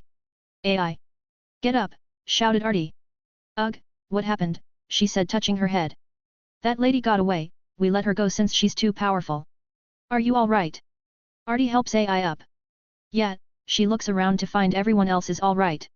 Is no one hurt? Not too seriously, no. AI clenched her sword. Her magic is too strong. I thought it was more effective against magic, but I was wrong. Ugh, I feel like I got punched by 10 Goliaths. Hey, don't be too down. We at least took down this storehouse and took in all the criminals. Make sure you search every inch of the church in case they hid illegal stuff in walls or under floorboards. I'm going back home to rest. All right. As AI enters, an alley, Nox comes down and turns into her human form. You okay? A bit, yes. Is there anything to make you feel better? Can you tell Cirrus to make some katsudon? Alright, let's get going. As Nox tells Cirrus, she remembers how the lady looked directly at her, her mismatched colored eyes looking up at her before she leaves. 6 days until the Great Feud. Volume 2 Quest 142.5 A Gentle Soul. After arriving home, AI told Cirrus what had happened, as did Nox. He wanted to know more and decided to ask Shakti and Arti of their accounts. It's as AI said, Cirrus. Said Shakti. She crushed all the members, and then after 2 exchanges AI sent her flying through the church's window. When we arrived at the scene, she was gone, and AI was knocked out. I see, sorry for asking again, I simply wanted to know from a different person's perspective. You should trust in what AI said. You're her love AI quickly stopped her from talking. Stop. I don't want more people to know. Arti slipped through AI's hands and the AI chased after Arti. Your sister? Said Cirrus looking at her. What? You're not thinking of getting with her, are you? Cirrus slowly turns his head to her with offended face. No. He said sternly. I was going to say your sister is really kind-hearted. You say it as it's a bad thing. Shakti responded back. It is, you know full well people with kind hearts are the ones that don't last long. Shakti slams her fists on the table. I know, but she is 15 years old, the same age as you in a level 3. She can handle her own. And I will make sure she will keep her kind heart. Cirrus takes a deep breath and looks at Arti and AI playing around. I hope so, this world needs more people like her, sadly she was born at the wrong time. I couldn't agree more. The two sit in silence for a bit when Arti came up to him holding a piece of wood. Hey! I heard from AI that you're a really good blacksmith. Yeah. He said looking at the wood in her hand. Why? You want me to make you a weapon? No, it's not for me, it's for Ryuu, you know the one in your familia. I know the one. Well, this wood is from her home forest. So I was hoping if you could make something. Cirrus grabs it and examines it. It's good wood, but what do you want to make it into? I thought you would know. You're the one gifting it to her. Can you make it like your weapon? I can make it into a hybrid weapon? Probably make so it can function as a wooden sword, and staff/pole weapon? Making it like my ORAI's weapon is impossible with the branch as a base. That's fine, so how much will it cost? He looks at Shakti and slightly smiles. Tell you what, since you brought me the material, I'll say the price is that you listen to your sister and undergo more training. The sister said. I say it's a good deal, don't you think, AI? Sounds good to me. My weapon cost 800 million valis for my sword and I brought material myself. Arti accepts. Said Shakti, catching on to Cirrus's plan. What? Arti said. Well, that's settled, I'll get to. Captain Shakti. We received information from an adventure in Rivera that they found a storehouse, said a familiar member. Is that so? Cirrus said, taking the information. Say, could you tell our familiars will be going to the 18th floor? You plan on going, said Shakti, surprised. Well, this is new, and I'm the fastest in the city, so I can easily get there and back fairly easy. The fastest he went from the surface to the 18th floor last time was 1 hour with his armor. Said AI. 1 hour. I can't believe. Very well, we will inform your familiars, said Shakti. Arti, we have training. Wait, I never accepted the deal. Shakti then drags Arti away. Well then, let's get going. Volume 2 Quest 143 Fire Floor. Hearing there was a storehouse from the Ganesha familia in Rivera, Cirrus and AI went down to shut it down. Down on the 18th floor. That's the last of them, said AI, tying up some Evilus members. Honestly, it's like they're just doing so much random shit. Said Cirrus looking through their base. Herbs, poisons, monster drops. He picks up some books and schemes through them. Why not question them for answers like what Kagaya suggested, said AI. Because torture doesn't get you the right answer, it gives you the answer that you want to hear. And Cirrus closes the book and walks over to the members. They have a ledger along with current inventory, including those suicide jackets. This place is a supply point, I'm sure they have several more. So we just take these guys back to the surface. Yeah, seems you lot were lucky that you were dumb enough to have kept a fucking ledger. He could see the relief in their eyes as they would just be taken back. Dragging them to town, they heard a commotion. Shit. They quickly rushed to the entrance to the 19th floor where several people were gathered. What's going on? Why you re the Kiran? And the flashing saint, said a woman. As the words left her mouth, everyone quickly turned to them. Please, you have to help. There's a fire on the 20th floor. A fire? On the 20th floor? Yeah, even some monsters are starting run up to get away from the fire. You're going to help, right? They all started to surround Cirrus and AI when Nox, who remained on the surface, talked to him. Oi! Evilus started attacking the soup kitchen your familia started up. It's a bloodbath. What, fuck? I can't go up An. Of course we will, shouted AI. Me and Cirrus will go down and help. You guys put these evil us members in the town's jail. Hold the line until we get back, all right? Yuru, they all shouted as they take the members away. Shit. Nox, keep an eye on the situation, I'm stuck here dealing with another issue. Got it. Well, let's get going. AI said, running ahead. Looking at you, leader. Cirrus followed right behind. Running through the 19th floor, they spotted some adventurers running from some deadly hornets, also known as the upper-class killers. AI. Go. Right. AI kicked off and with a single breath reached the adventurers and cut down the hornets. W were saved. Are there any other adventures? Cirrus shouted. AA few. Then go. Go and help those on the 18th floor keep the line now. Why yes sir. The adventurers then quickly left. AI, can you handle this floor? I can. Are you going down to the 20th? I am, that place is far more dangerous than here. Then go. I'll handle this floor. Thanks. Exosia, Adorn, Serenian. Sword of Damocles, sing your vespers. Diadicusty_s. Arriving at the 20th floor, all he could see is a sea of fire. Fuck. Cirrus quickly went to work scouring the floor. He saved as much adventurers as he could, but most were found burned alive or killed by monsters. Fuck, I need to end this fire. Cirrus shifts his weapon into spear mode. Swords of Damocles. The blade activated and Cirrus held the weapon back and he switched to his Cretan armor. Time to test this new function. Cirrus twists the pommel of the and a long metallic red cloth came out. It's a wonder how useful mystery and blacksmith are. Cirrus begins to spin his weapon and he continued to increase its speed, turning it into a supercharged electric chainsaw. Buzz. Buzz. He started to cut down as much as he could to limit the spread of fire. In his stopping of the fire he caught a glimpse of black armor before fire filled his sight. Damn it. After 4 hours the fire had died out and Cirrus had returned to the 18th floor and found several adventurers' injuries. AI was tending to their injuries. AI, what happened? That guy in the black armor you fought back in winter. He came up from a different path and took everyone here out. So he was the guy I saw. Shit, he got away. I was busy getting people out, so I missed him. Luckily no one attacked by him died or got any serious injuries, if not just a bit banged up. HAAA, alright, does this town has a alchemy set? Cirrus spent the time making potions and applying them to the adventurers, getting them all healed. When he and AI returned to the surface they saw the result of the blood-filled day. The air was tinged with the smell of blood. Fuck, I need a bath. 5 days until the Great Feud. Volume 2 Quest 144. Another meeting. 2 days later at the guild. The Loki, Freya, Ganesha, Hermes, Astria, Susanoo familia gathered together for a meeting. I guess we all have the familia leaders gathered here. Said Royman, the guild head, a rather overweight elf that has served the guild for well over 100 years. Now let's start talking about our countermeasures to deal with evil us.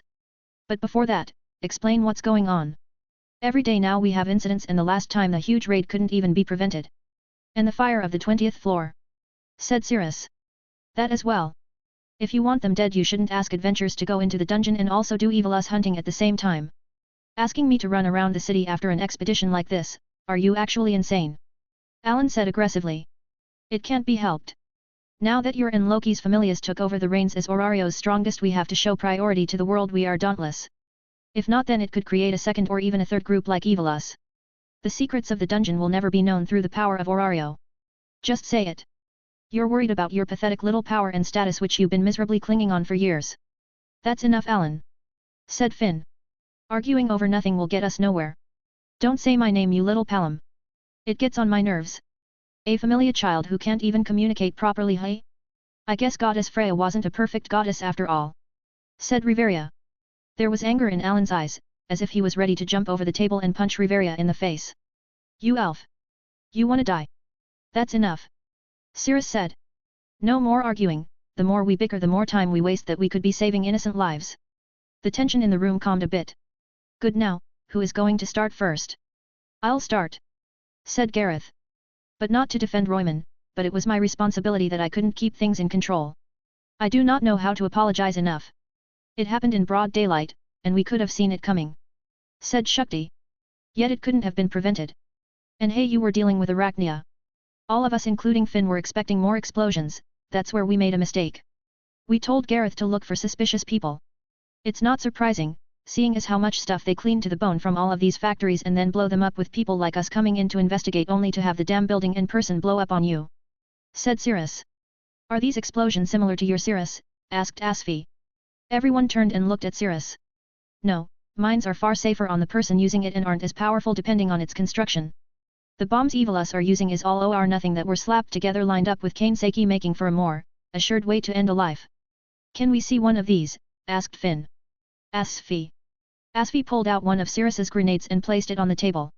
Right from the get-go they could see the drastic change in quality and design. These are the ones I made, the originals are less modified. Asfi said. Does it use magic stones? Asked Riveria.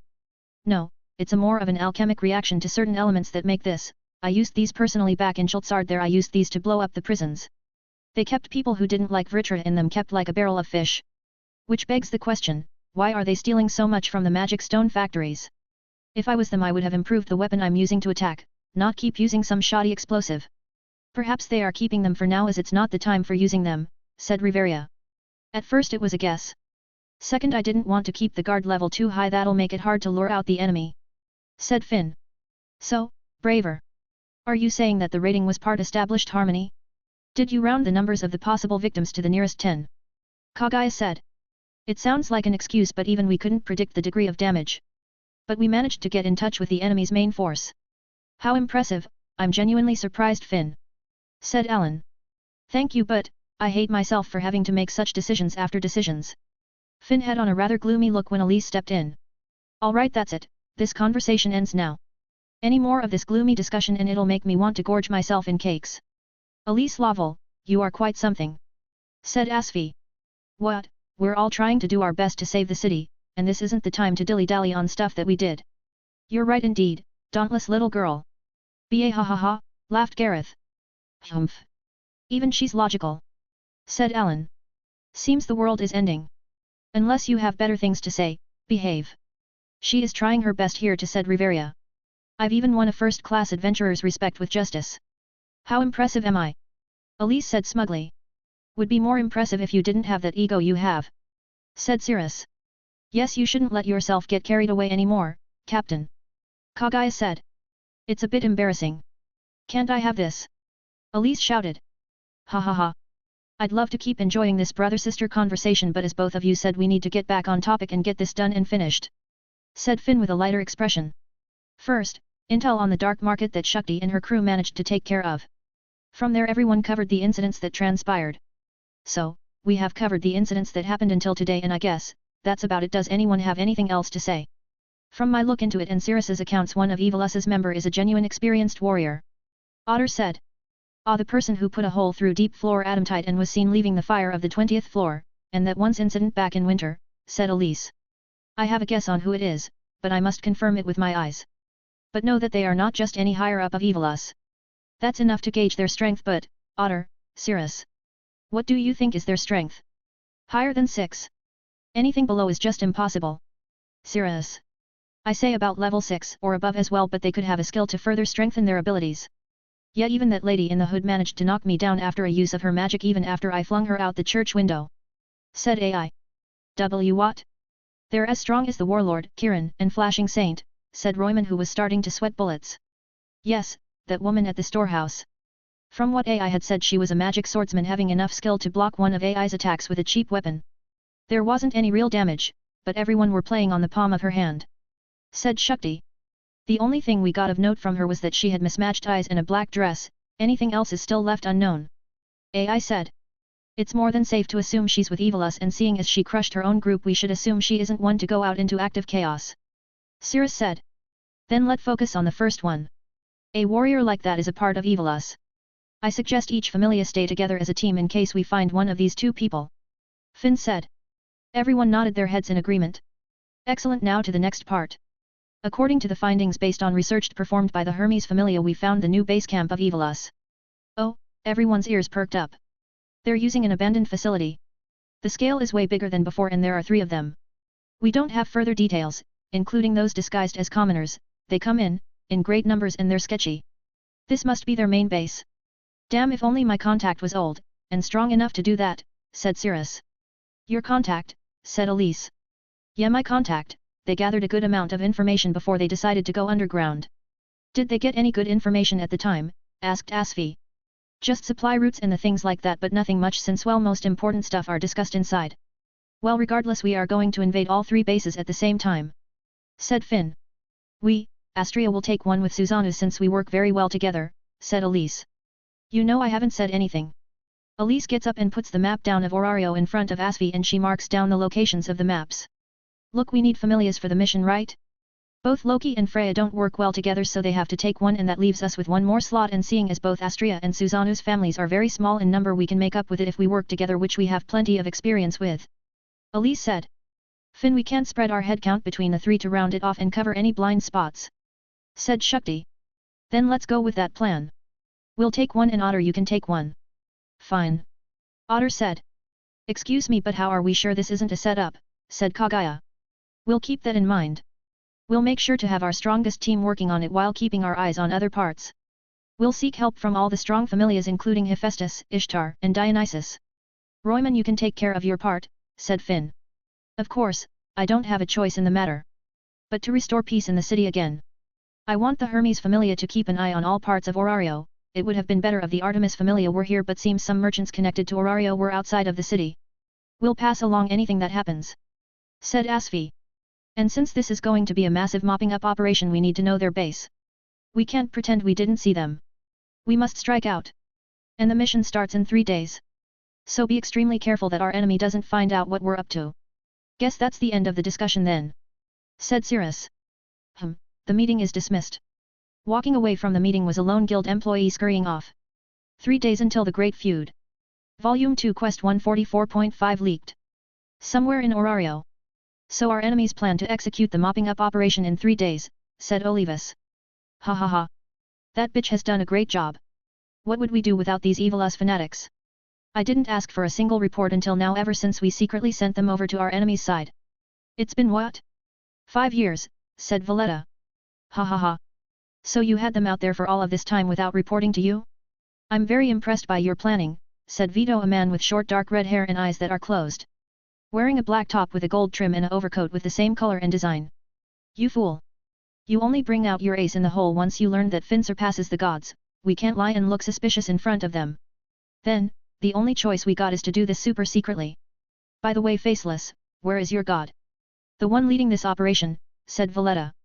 Ah well, he is a god and gods do as they please, so he's probably wandering around as he wants. TCH, he should learn from Apate, a mastermind should stay behind the curtains, sitting back instead of walking around in the crowd, whatever. The party is happening in 3 days. My final ace, I hope you're ready. They look over at Zald and Althea. Small details aren't my concern. You can call me when you need me or when Kiran is involved. Besides that, I only do well on the battlefield, so I'll prepare myself when the time comes. Zald said. Ha ha ha. A war demon who proves his worth with a sword instead of words, how very frightening, said Vito.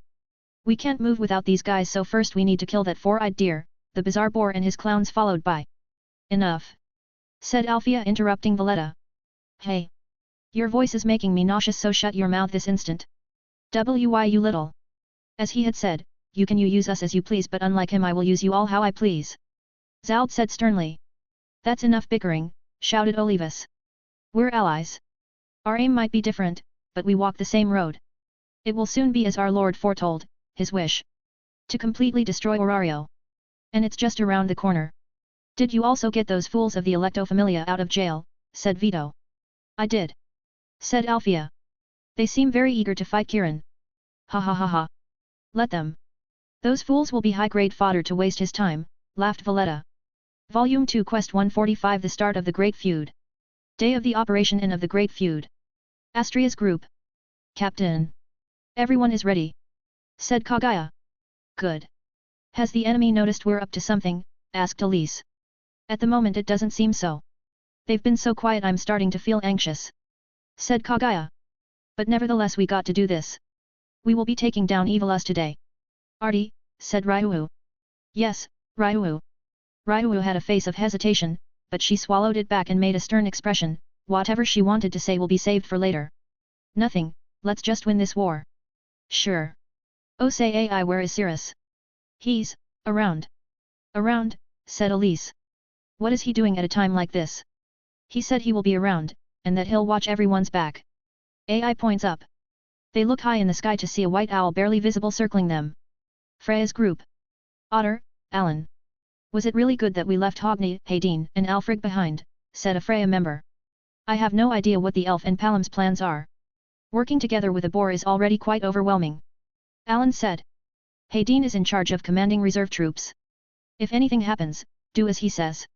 Said Otter. Why yes sir. Good luck, sir. The member then leaves. We've given them enough time to have their fill of blood, it's time for them to die. You better not stop me, Captain. I won't, they shall be exterminated. He said in a assured tone. Loki's group. Finn. The preparations are complete. We can attack all 3 bases at once at any time. Wow, what's going on? Riveria asks. My thumb is twitching. Said Finn. Is this the intuition again? Said Gareth. Yes. Ever since the Dark Era started 8 years ago, it's been itching all along. But, I'm feeling a new level of twitching today. So what shall we do then? Asked Riveria. We fight. It's pointless to postpone this. Now that we're prepared, there are only 2 options: we win or lose. He glanced at Babel to see a pinkish hawk fly around. Seeing that hawk does make me feel a bit better. Time for all of them seemed to slow, everyone involved were waiting for the operation to begin. Tick. Tock. Tick. Tock. It's time. Said Riveria. Let's go. Finn said, brandishing his spear. And so at 6:30 p.m. the operation was underway. Astria's group. HAAA. You rat. Down the hall. And one above. The enemies are coming, shouted Lyra. Artie. With me, shouted AI. Got it. The 2 then go up top. Lion. You take the right, I'll deal with the left, shouted Kagaya. You didn't have to tell me, shouted Ryuo going to the right. I have your backs, shouted Kushida. Gay. Thanks, said Ryuo. They continued to cut their way through the members until finally reaching the deepest part of the factory. They opened the door to find Archina, shouted Ryuo. Yo, how's it going, Finn isn't here? Oh well, I can't believe that bitch gave us the wrong information, said Valletta. I'm rather impressed by quick work you made of all of them guys to get here. But was it due to that saint? Sounds like you're trying to praise us, but your face and voice says otherwise. Tell me, what are you hiding before we mop the floor with you? Said Lyra. What do you think, Palam? Ways to get rid of you folks once and, wait. Where is that damn goat? Hat.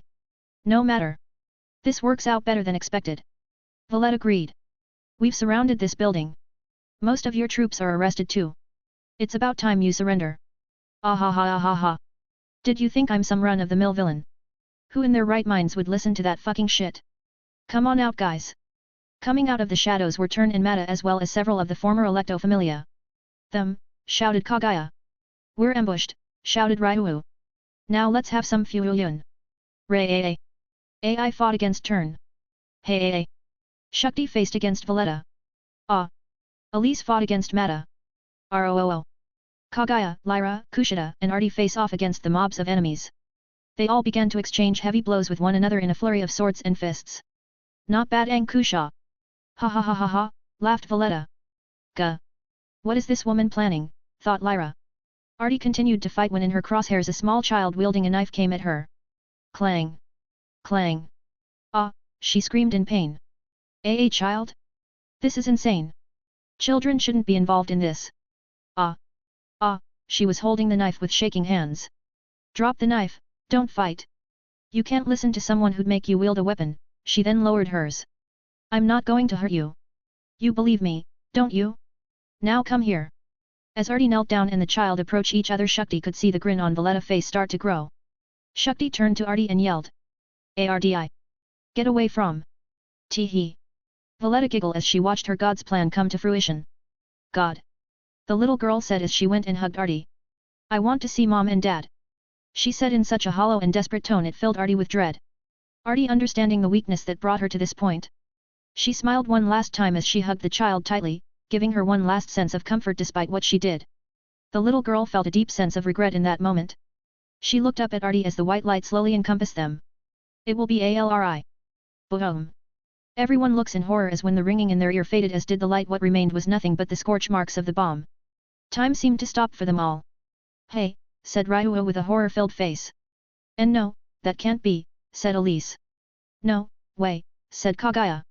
A suicide bomb, said Lyra. No, said Kushida. And the most devastated of them all, Shakti. A.R.D. Followed by one other. Said AI as her eyes slowly lose their light. Volume 2 Quest 146 Depravity. Valletta couldn't stop laughing at this twist act of depravity of using a child. Ha ha ha ha ha ha ha ha ha ha. Thanatos, you monster. Are you watching this, you sick fuck? One of your believers just dragged an adventurer to hell. Ah ha ha ha ha. Ryua was in a shocked state, she couldn't believe what she witnessed. No, no, no, no. ARDI, she tried to get where the explosion happened, but Lyra grabbed her. Everyone! Get away from the bodies on the ground. They're about to explode. As time resumed for everyone, AI was still stuck in an everlasting second of grief. Artie, why is she gone? Death. Where are you? Gone. Come back. Can't. Why? Evil us. She's dead, dead. Dead. Dead. Dead. A black fire lit inside her, it quickly enveloped her in an intense anger she never experienced before, breaking her from the grief of losing a close friend. Snap. And it all came out in a evil yes. Howl of sorrow and wrath, bringing terror to friend and foe alike. As a Evil Us member gets up to explode, AI cuts them down like a chef would a tomato. She no longer held back, a uncaged wrath was set loose and mercy was the first to killed. I'll kill you all, you bastards. You will have to go through me, Spurt. Said Turn as he was cut down without a second thought. For our Spurt. Glory to Spurt. The sight of AI in this state made everyone's blood run cold, especially Valletta's. Shit. Go stop her, she said, running away. Ura! Shouted a bunch of the members. Swish. Spurt. Swish. Spurt. Swish.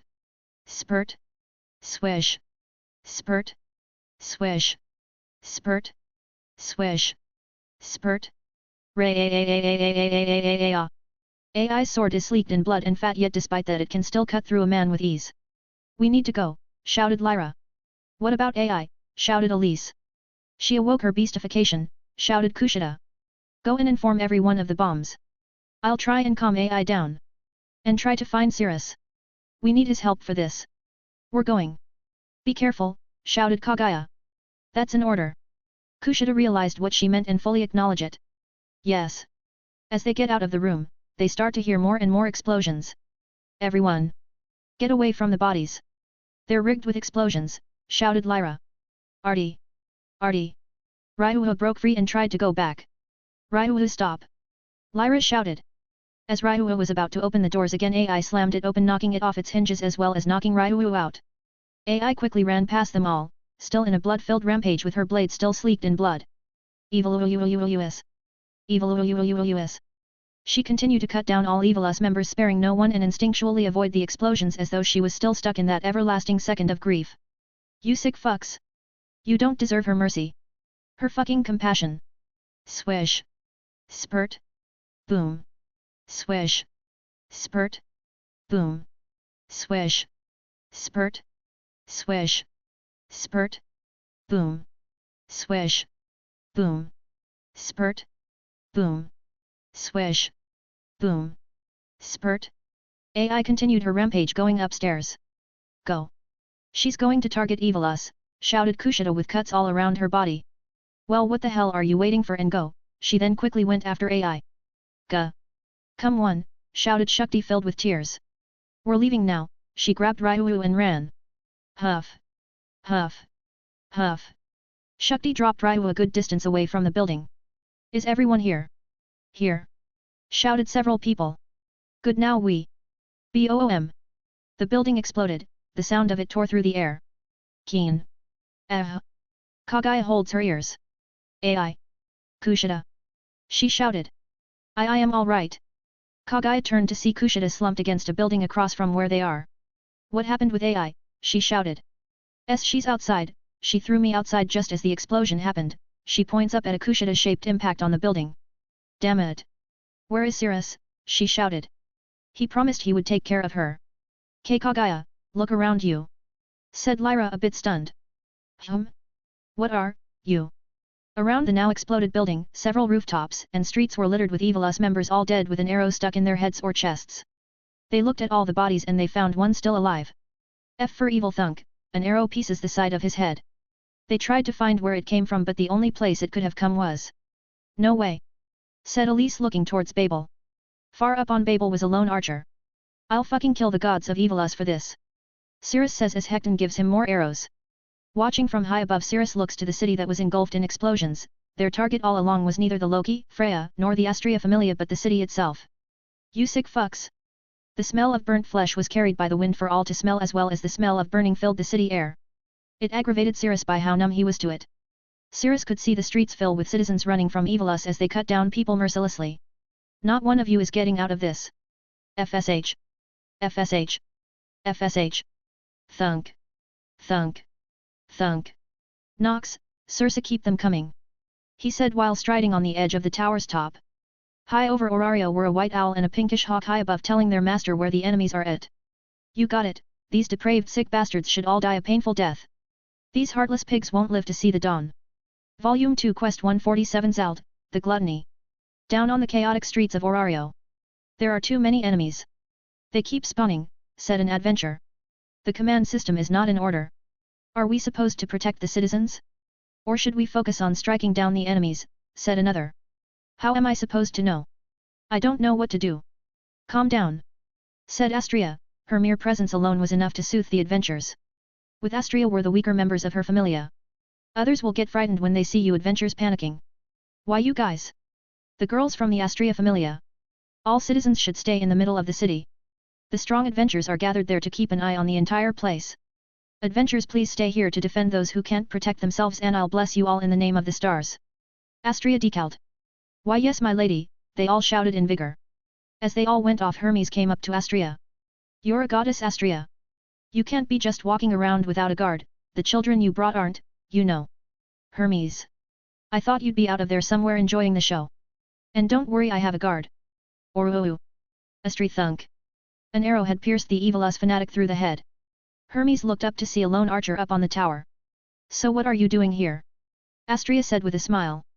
Well, I support the ladies. Which means I wasn't gonna let anything happen to a gorgeous goddess like you, or Zeus would call me a coward, and also I wanted to feel like what it is to be Ganesha. But it seems the sword of Aranos is hard at work protecting you. Phew, I guess you and I have something in common. I'll do my best to encourage my children, but do you wish to escort me?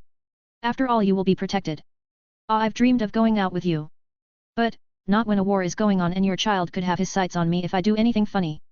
Well then let us be off and help our children as best as we can. Astrea then walked off to help the people. Sheesh, reckless as Artemis, even though you and her look nothing alike. Hermes then took his own path. I need to find you, Lydia. Up on Babel. They're centralizing around Babel. Freya's familia are already here while Loki's are just barely coming. Are they coming towards Central Park? Don't they know never go into an open area with a sniper? FSH. FSH. FSH. FSH. From high on top he could see several powerful familia moving to come help, like a flood of water coming to put out the invasive colony. Cirrus. I found AI. Where is she? He says as he lowers his bow. Head to the southwest of the city. Many of the upper-class adventurers were wiped. Alan of the Freya Familia is on his way there as well as Otter, but he will be a few streets behind. AI will be arriving there after Alan or Otter depending on the number of Evilus members are in her way. I'm going, Circe. I want you to keep Astrea safe. Nox, use your magic to help clear out this infestation. Got it. Will do. Cirrus puts his bow back into his shadow and leap off the tower. AI. He opens up his wings and flies southwest. Currently at the southwest of the city. Weak, far too weak. Since when were adventures so mortal? It's a bit disheartening, said Zald. A mere touch and they're more bruised than a rotten fruit. Not even worthy of showing my teeth. He then simply made a smooth motion deflecting Alan's sneak attack. Grr, he said, returning his feet back to the ground and spear ringing. You're a fine fruit. Fast as the wind but as mild as a sea breeze. Alan was confused by his words and utterly infuriated by them. Do you know what you have done? The city is on fire and innocents are dying. A soft touch. Not surprising. An adventurer should quickly discover the undiscovered or else he'll chop your head and eat you up like a berry. Alan could feel his eyes on his head. He wasn't joking when he made this threat. You, said Otter arriving to the scene. Ah, finally someone I know and worthy of my blade. I'm assuming this cat is your apprentice. Alan, he said in a commanding voice. Go to Lady Freya and keep her safe. He draws his dual great swords. Hey? Otter, are you mad? I'm going to knock this armored dude down. Don't get in my... You should listen to him. Crashing down was Cirrus, his armor slowly disappeared into the air leaving only his mask. If you value you and your goddess's life, then do as your captain ordered before he has to beg you. Alan was taken aback, but seeing Otter's face concerned him. TCH, he then quickly ran off. What a treat, 2 main dishes lay before me. I could see that if this delectable venison hadn't arrived you really would have begged. Even after so many years you put your goddess above everything else. Much like a unweaned child. Otter's expression soured the more he talked. So, it was you, what the hell are you doing here, Zald? Cirrus. AI is heading towards that mismatched mage. Shit. Zald of the Zeus Familia, one of their strongest vanguard. I thought he died from the battle with the behemoth from what the guild records said. What's wrong? Has knowing my name make you scared, little venison? Even after we crossed blades? He said while tossing away his helmet. Underneath were a man with dark brown hair and scars around his eyes. No, I was just pissed I went to the wrong battle. Otter, do you think you can manage with this gluttonous pig? I will manage. He nodded. Where are you going? Am I not worthy of your blade again? Zald said. I have more important issues to deal with. Cirrus jumps onto a nearby roof and runs. Such a shame. Well, at least I have a wild boar here to eat. And I have a gluttonous pig before me for breakfast. Otter readies himself as he goes in to face an old acquaintance. Volume 2 Quest 148 Althea, The Silence. Southwest of Orario. What are you doing? Asked Riveria. In front of her was a woman in a grey and silver-lined cloak. Around her are several unrecognizable bodies. I could hear disgusting noises, but thankfully its melody is one I never have to listen to again that I've been subjected to. It's my way of giving my appreciation to sound and praying at the same time.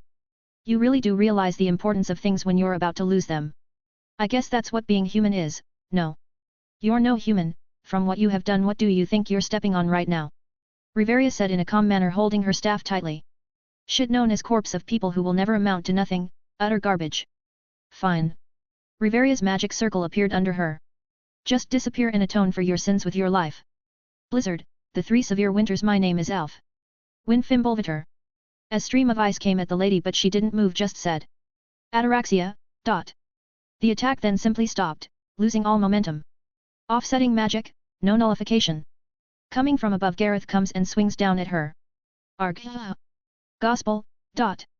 Boom. Gareth was blown away. Always so noisy. Nothing has changed in the 8 years that I left. This magic, I didn't want believe it, said Gareth. This broken, one-of-a-kind superpower, I didn't want to think it, but it was you, Riveria said with pain in her voice. Guess the jig is up. She throws off her hood, showing her appearance. Althea, the silence, shouted Gareth and Riveria. The woman loved by talent itself. The very personification of skills and a demon of talent. Gareth shouted. And a member of the mighty Hera Familia. I can't believe you were still alive. I am. Do you not see my feet are here? Not a trace of transparency. Did my attacks knock a few screws loose? But why? Why all of this? Shouted Riveria. You were this city's protector. That, I guess now is a better time than any to give you my reason for doing this. It's simply just an extension of my disappointment. That's all. Disappointment? That's your reason for this death and destruction. That's ridiculous. What in the hell are you disappointed with? Said Gareth. Everything, including Orario's very existence. That's all. Well, there are 2 exceptions. Crash. Breaking through a wall with a crushed Evil Us member in hand, AI howls again. Ray. Evil Us. She looked to meet Althea's mismatched eyes. That's one. AI, shouted Riveria and Gareth looking at her blood-covered body. You killed her. She swings the blood off in an elegant and swift motion, sheathing it back into its sheath. She then quickly covered the distance between her and Althea, but Althea kicked up a sword and met her attack. AI draws her blade as Althea's cuts through the air to meet AI's. Clang. Boom. Whoosh. The force of the attack blew through the street. Ray. Click. Hearing the click, Althea was confused for a second before remembering a similar situation back in December, just enough for AI to land a hit. Sweesh. Spurt. Althea was blown back. The sword she just acquired was now cut clean in half and her left arm was cut. Beastification, I wonder what in the world caused you to go into this frenzy? Althea said, tossing the sword and getting a new one from the bodies on the floor. No matter your noise has gotten so revolting. Gospel. Ray. AI charges headfirst into the attack when a man in a white and gold overcoat with fur lining along with a mask and ram horns came down and wrapped AI up. Boom. All that remained of the attack was a bundle of white and gold. And here's the other exception, said Althea with her senses sharpened to face him. Let me go. I need to kill them. AI screamed in a coarse voice. Cirrus, let me go. While in the bundle, AI was desperately trying to get out, but Cirrus held her tightly. Eyes like the wisteria. Hair like the freshly laid snow. A sweet loving song filled the heavy blood and burnt scented air of the war. No. Don't you sing that song. AI shouted. I feel like I've been living life half asleep. Love so strong it makes me feel so weak. Cirrus. Please, they need to ah. Tears began to fall from her face like a broken dam. Her cries mixed with the song. I feel like I'm dreaming when I'm with you. So let me show you how much I love you. Her grip softened and she dropped her weapon and began to cry into his chest. Heek. Heek. Heek. I will take it from here. He pops his head to look at Althea, Riveria, and Gareth. For the first time I actually wish to hear more. Althea said. Sorry, this song is not for your or anyone's ears but hers. You should treat it as a lucky bonus for ever hearing it. Cirrus said, carrying AI in his arms. The experience tired her out physically, mentally, and emotionally. Althea could feel his emerald eyes cutting into her. For some reason Althea felt nostalgic from it. Those eyes, I never got a good look at him, but those damn eyes, they remind me of someone. Cirrus. She's Althea, the silent. A level 7 of the Hera Familia, shouted Riveria. Hera. Familia. The air suddenly changed. Cirrus held out his hand. Nox, take AI somewhere safe. His gaze was even sharper now. His magic circle appeared, and a white owl emerged from it. As it flapped its wings, it began to grow big enough to carry a person in its talons. They saw Cirrus ride Nox when he fought the Hekatonkyres, but they never saw it in person. They all knew what it was, but nevertheless it was an impressive sight. Keep an eye on her for me. Nox nodded her head, and she took AI, who fell asleep crying, from his arms and flew away. So you can summon your owl, hey? Althea said, still on edge. Riveria said, you were in the Hera Familia, correct? Cirrus's armor then faded into the air. That's right, have you heard of me? Somewhat, I simply thought you died fighting the Black Dragon. Unfortunately, I lived. So are we going to fight or stand here?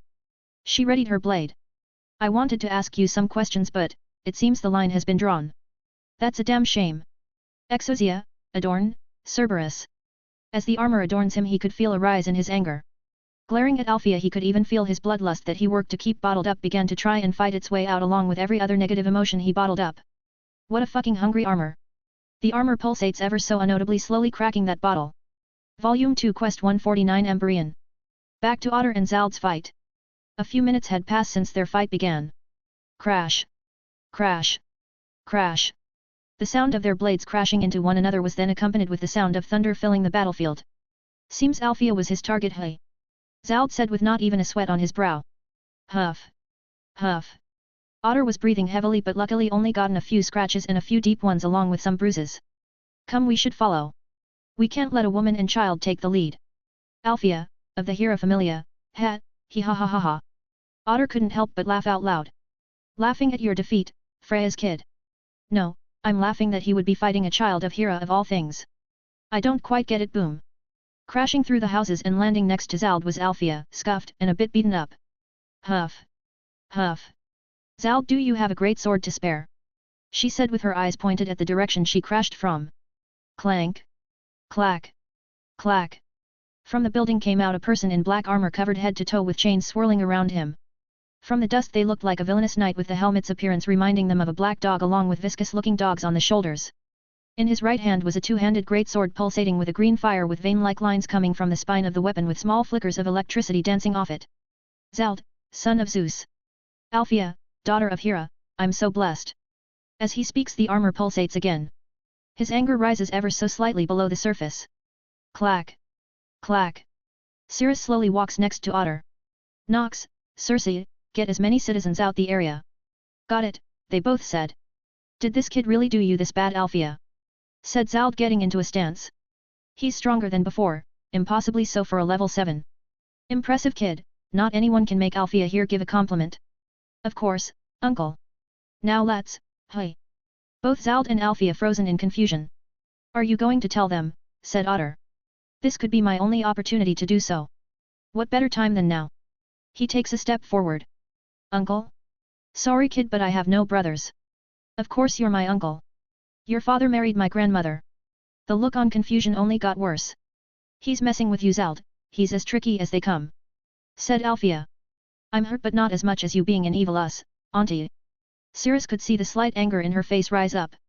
You are not my sister's child. She said sternly as though to refrain from letting her anger get the best of her. Of course not, I am related to you not through blood but through the bond shared by the Queen of Olympus. Your fellow sister and captain. Cirrus removed his helmet to show his face once more, combing his hair back to make it as clear as possible. No. Those emerald eyes, those brows, and hair, it's like hers, said Zald, having a chill run down his spine.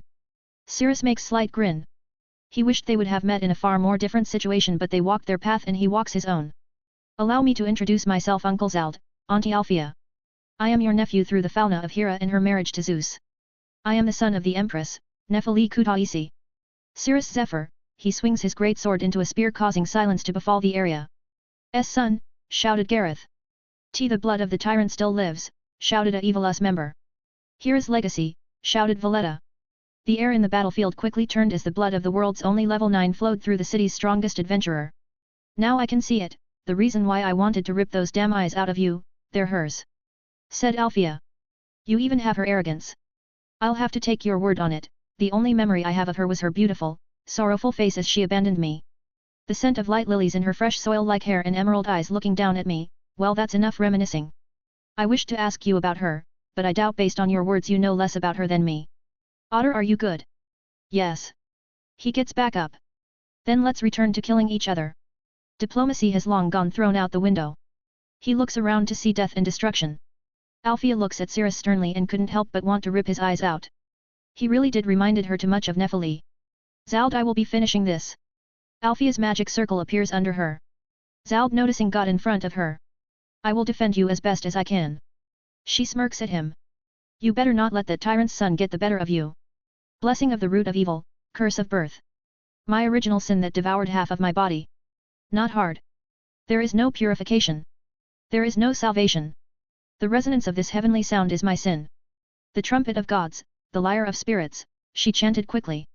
Cirrus, she's going to use her magic that slayed the Leviathan, shouted Riveria. Sing your vespers, swords of Damocles, dia dicasti_s. Holding out his spear to the sky, the already cloudy black sky rumbled as his magic circle appeared in the air. This magic. Althea, shouted Zald, going to cover Althea. Haa. 3 swords of thunder crashed down upon Zald. Gaya. It brought him almost to his knees, but he was as tough as he looked. Melody of light, the seal of the sin. Loved by the miniature garden, my destiny is shattered. I hate you, ... The lighting ended and Zald quickly rushed Cirrus and used his own magic. Father God, forgive me. For I am going to eat the last supper of gods. Greed, tongue of prison flame. Eat, scorching fangs. Rea ambrosia. He chanted nearly as quickly as Althea, but it was fast enough. An intense fire quickly covered the battlefield. Come, Circe. From his magic circle a pink-blue hawk emerged and began to emit smoke. A myriad vapors obscure the light, the stars of the night interrupt their course. Astonished rivers retreat to their source, and even death's god trembles in the dark. But though the earth is shaken to its core, love is not to be commanded in this way, and the wintry fields come back to life. Atelio_TOS voyage. A powerful barrier was erected around the battlefield, cutting off the fire from spreading. Zald. Otter roared as he came down with a crashing overhead swing. Crack. The ground beneath him broke from the force. Kerr. Damn piglet clang. Coming from side, Zald barely caught glimpse of Cirrus's spear having rose his shoulder to block it, but it was sharp and fast enough to dig deep into his shoulder. Cirrus, stop Althea. Otter commanded.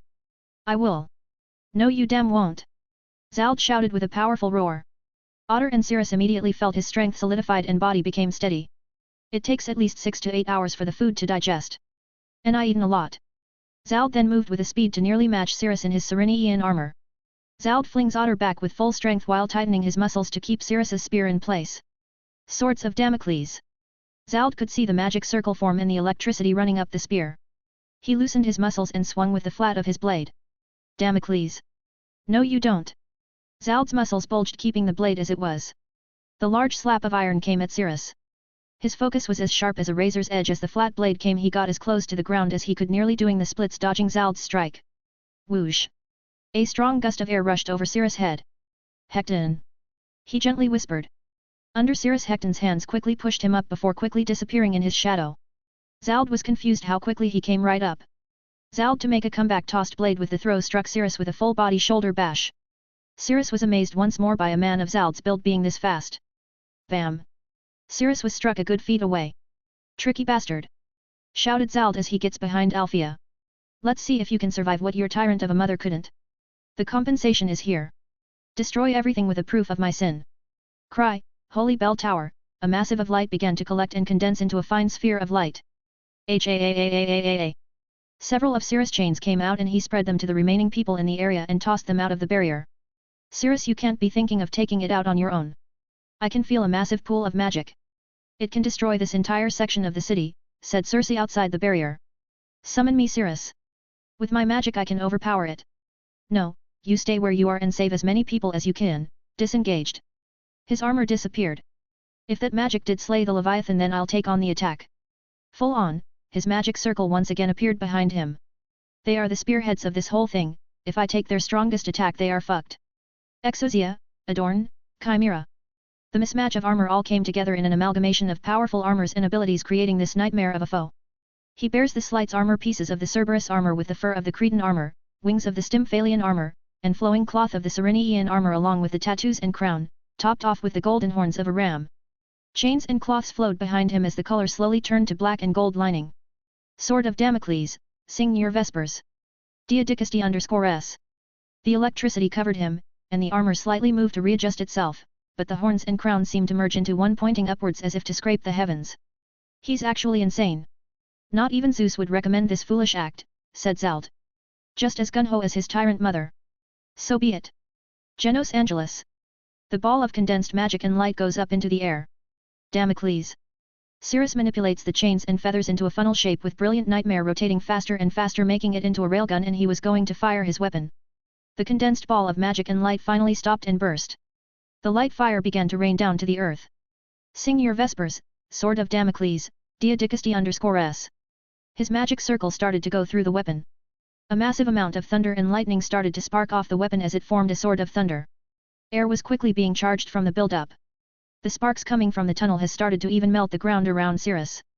The chains spanned and spanned, faster and faster, till eventually the electricity was no longer jagged.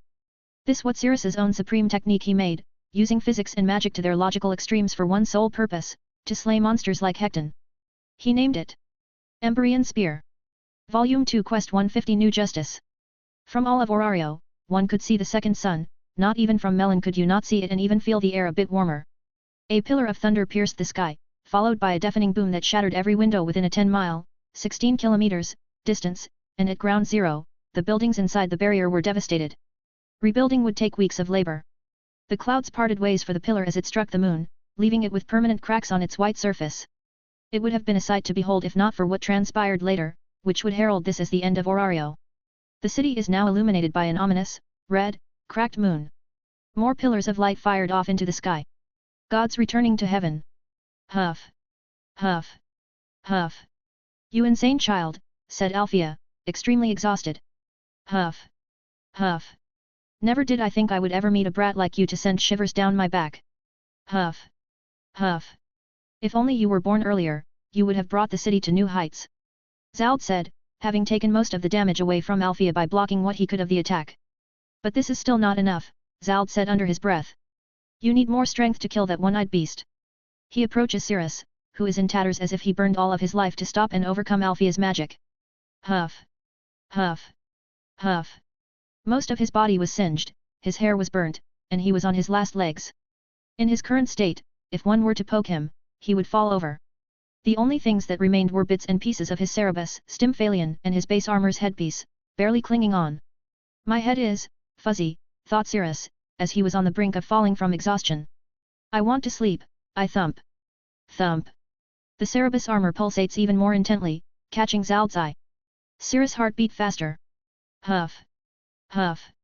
Cirrus clenches his fists and gets into a fighting stance. Huff. Huff. Maybe huff. Huff. You guys huff. Huff. Should have been stronger. Huff. Huff. He shouted as best as he could to say those words laced with anger. Cirrus looked like a cornered animal. Zald could see how exhausted and weak Cirrus had gotten. That armor. Is it forcing him to keep fighting?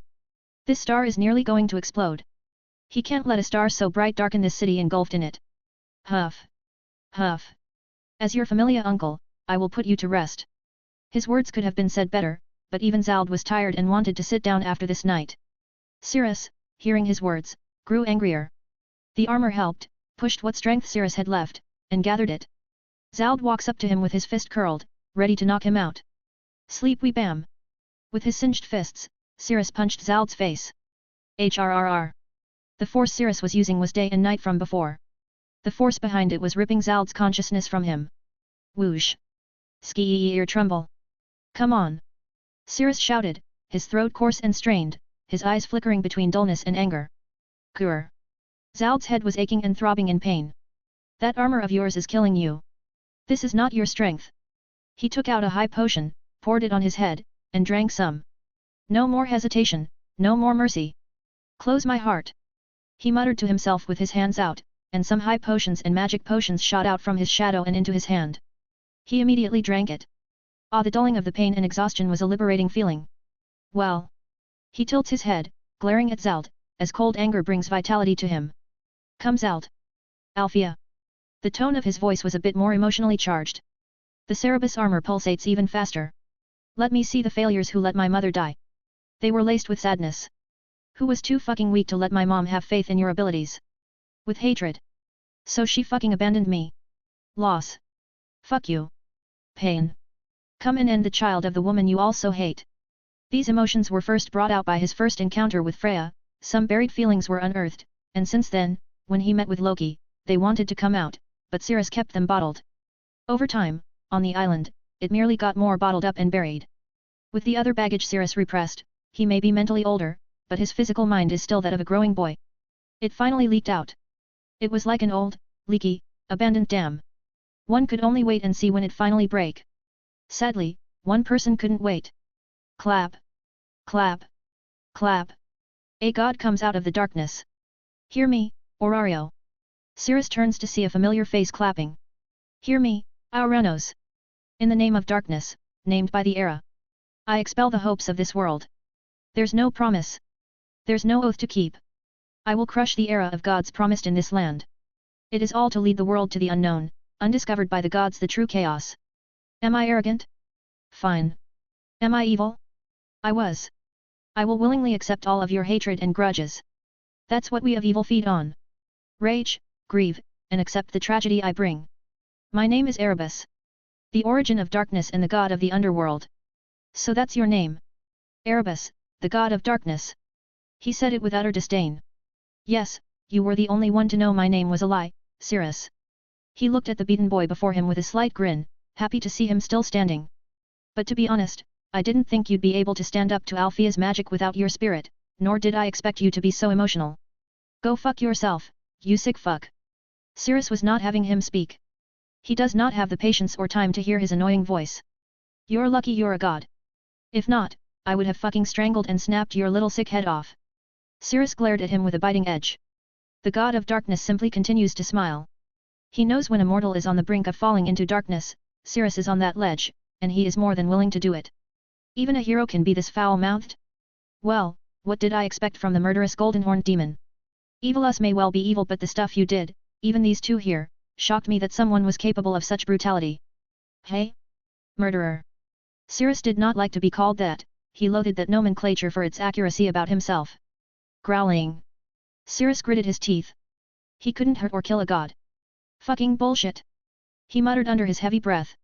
Instead, he tried to at least gain back some semblance of a rational mind not clouded by rage, but... Come on, murderer.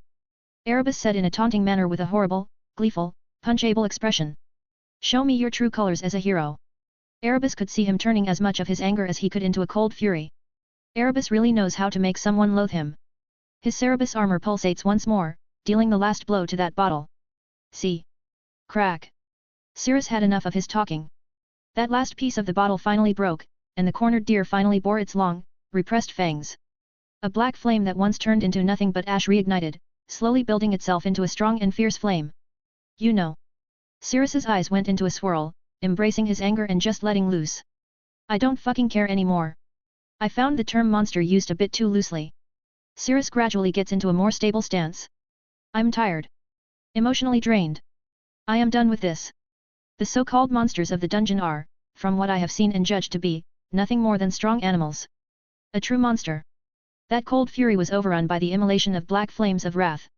The Cerebus armor pieces began to glow and pulsate with a red glow, happy that their wearer was finally embracing the anger it promotes. Is it something that kills people of their own volition? This day needs to fucking end. This is a grating annoyance. Why couldn't they just fuck off to the countryside? He gritted his teeth to hold back his anger, which was bursting at the seams. They don't care who it fucking is, so long as they can kill. A big smile formed on his face. Israfan. Get rid of these cockroaches. Shit has better qualities than evil us. Back then, it was easy. I knew what I had to do. Kill and fear. Yes. The medicine to subhumans like evil us. A child's voice rang in his ear. It stopped his anger, but only for a brief second. I am already this far in. Keep going, carry them to the end. That is what I can pitifully do for them. Instinctively, Cirrus wanted to feel good about himself, but the only way to do so in his current situation was to indulge in violence. That is what the Cerebus armor did. Golden Horned Demon, yes. This shuddering feeling inside him gnawed at him. The armor did what it could to relieve its wearer of such pain and kept boosting his anger. I'll fucking show you what a true monster is like. Under the red night sky, Cirrus became all too similar to the one who abandoned him. I will never be a fucking hero. I long threw that burden to the pools of yellow fat. And piles of white bones. The armor then quickly covered his body, covering him as if it were alive. Many could see the scars on the child who had lived through the dark era. The pressure of it all weighed on his mind, as did the death he had to witness and commit. The sins that finally reached more than what he could handle all came together to create this weapon and pointed at the ones who propagated this era. Cirrus was reincarnated from the modern day, and he held on to those values as long as he could. But those died when he was 7. He then still believed he was above murder and death and that he could handle them, a grave mistake. His knowledge of war was nothing compared to truly experiencing and committing to war. I should have known better. I am not better than anyone. Yet I kept thinking, that I am with my stupid fucking high mortality shtick. War is never something to belittle, and it took any semblance of the modern man to be reincarnated into a world of gods. When he finally left that war, he stupidly walked through. A boy was born from a man's weakness. He deserved to die a pitiful death. He thinks to himself, aiming his hatred at the only one responsible. Nox, Circe, do not interfere. I will end them. He cuts off his connection with his body, so they can't feel his intense emotions rising. He had made the mistake of not doing it that night with AI, and this was an emotion he didn't want them to feel, he told himself. Pride and his ego of being a level 7, his mother being the Empress, and the subconscious wanting to use Zald and Althea to level up were the underlying motives for this foolish mistake of wanting to be close to his mother. His stance goes lower, and they could see his muscles tensing up to crush rocks. His heart was pumping faster than before. Steam began to slowly come off him as his skin turned red. His eyes were no longer hollow, they were full of vigor of the worst kind. I am a demon. A monster you created. Cirrus. Stop, shouted Nox up above, anxious. You aren't what they say. You need to calm. He cuts off his mental connection with her and Circe. I am the golden horned demon of Schultzard who slaughters all my foes who stood before me. The armor fades, but it archives its intended effect of pushing up its wearer's anger and magnifying it. Now it's simply snowballing. Exosia, Adorn, Serenian. Sword of Damocles, sing your vespers. Diadicasti_s. The armor dawns on him with a mantle of electricity covering him, and the antlers of the mask become sharper. That black flame has consumed him and burned ever so brilliantly. Feeling this surge of negative emotions, Nox went to get the one who could stop this side of him. Circe. If he goes after anyone that isn't evil us, stop him at all costs. We can't take any chances, so I'm going to get AI. I got it, just hurry and go. I don't want him to go down this path. As Nox quickly flew as fast as she could, she glanced back, and she could see him.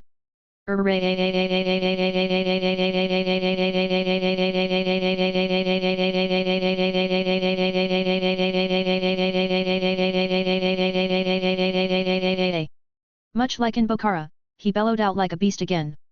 She didn't want him to go through the results again. Just you wait. Terror sank into Evilus and even his allies as Cirrus' bloodlust and fury flooded the streets. His emerald eyes gain a red tinge under the red moon. The tyrant's blood has infected him. Shouted an Evilus member. Run. He'll kill us all. Said another. Althea, Zalt, and even Erebus were shocked that they would even say that with suicide jackets on. They can't blame them, they had provoked a beast that had just reached its limit and broken out of it, spewing all the things he held down. Come here. Cirrus kicked off, running up to them. He leaped into combat with a twisted smile. He wanted to sow violence, fear, and blood. He wanted all eyes on him to know he was the apex predator, the monster rex of Orario. And knew. He first went to the bottom of the list of threats. Bam. Spurt. Bam. Spurt. Bam. Spurt. Bam. Spurt. Bam. Spurt. Spurt. Clang. Clang. Clang. Spurt. Clang. Spurt. Clang. Spurt. Clang. Spurt. It was a bloody massacre, he was more beast than man. He moved like a man possessed, using everything at his disposal. Swish. Spurt. Swish. Spurt. Swish. Spurt. Swish. Spurt. Swish.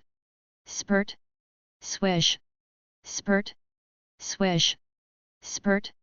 Swish. Spurt. Swish. Spurt. Swish. Spurt. Swish. Spurt. Swish. Spurt. Swish. Spurt. Bam. Spurt. Bam. Spurt. Bam. Spurt. Bam. Spurt. Bam. Spurt. He would impale their bodies, rip them in half, throw their torn bodies at them, grab an arm, rip it from the socket, and use it to bash one to death, bite their throats out while gouging the eyes of two others, crush their bones and skulls, puncturing them with his fists. Spurt. Clang. Clang.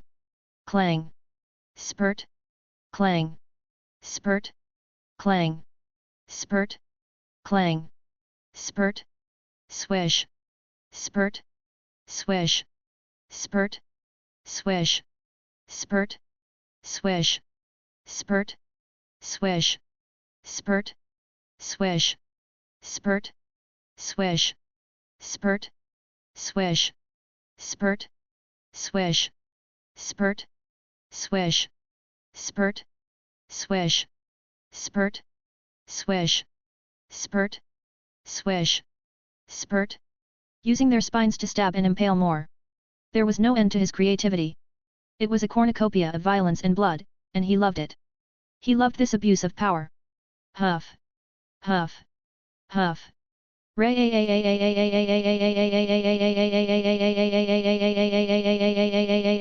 howled once more before he impaled one of them with his horns and held them high in the air, the blood baptizing Cirrus fully.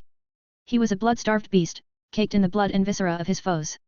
This was the golden-horned demon that made Israfan petrified, a human who tapped into the most primal parts of his nature. For those watching from the side, they saw how truly violent Cirrus could be. He even had the same visage as his mother. They would have stopped him, but this was not the time to stop him from going after Evilus. Shoot the bombs! Shouted one of the Evilus members as they shot a fireball at their fallen members' corpses. Boom! Boom! Boom! Boom! Boom! Boom! Ray! You fuckers come here! Cirrus shouted as he went through the explosions. He no longer cared for defense, just slaughter. Boom! Boom! Boom! Boom! Boom! Boom! Hi! No! Stay out! Spurt!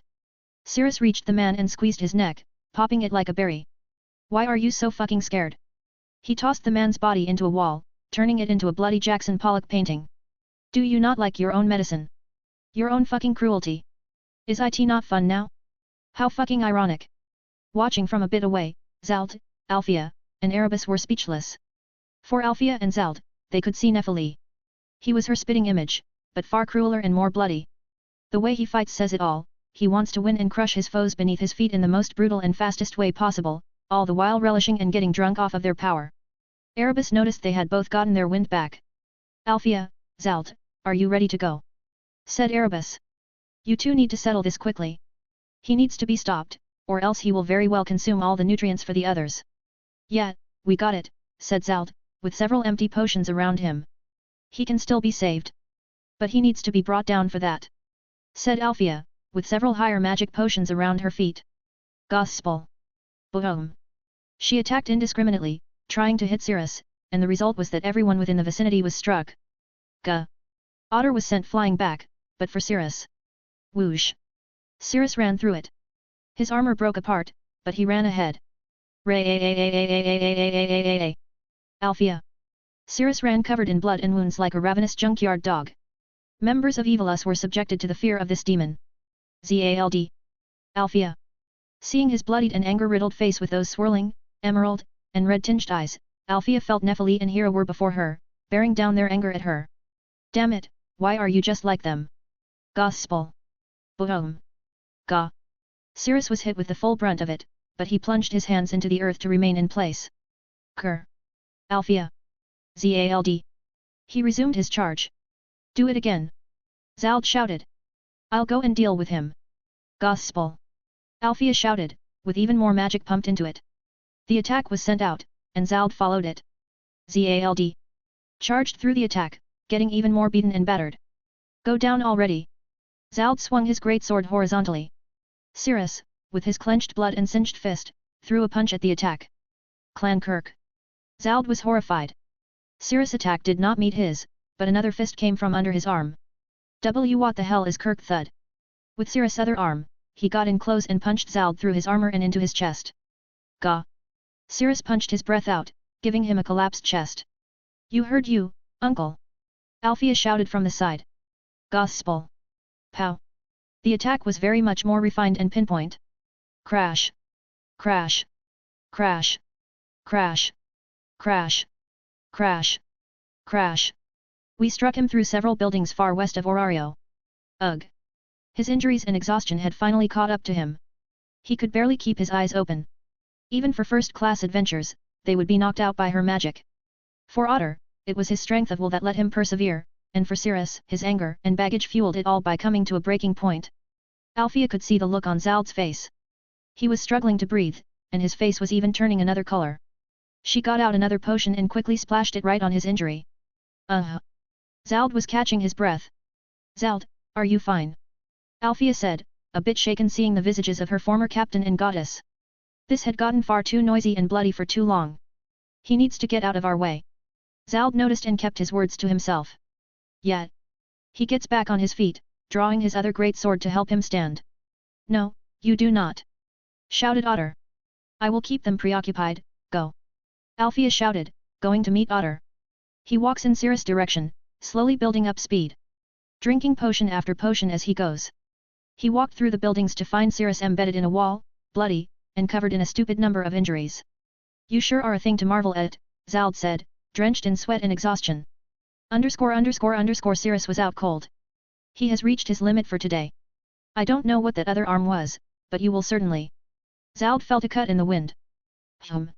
He leaped back when a white flash entered the home through the window, cutting where Zald was before.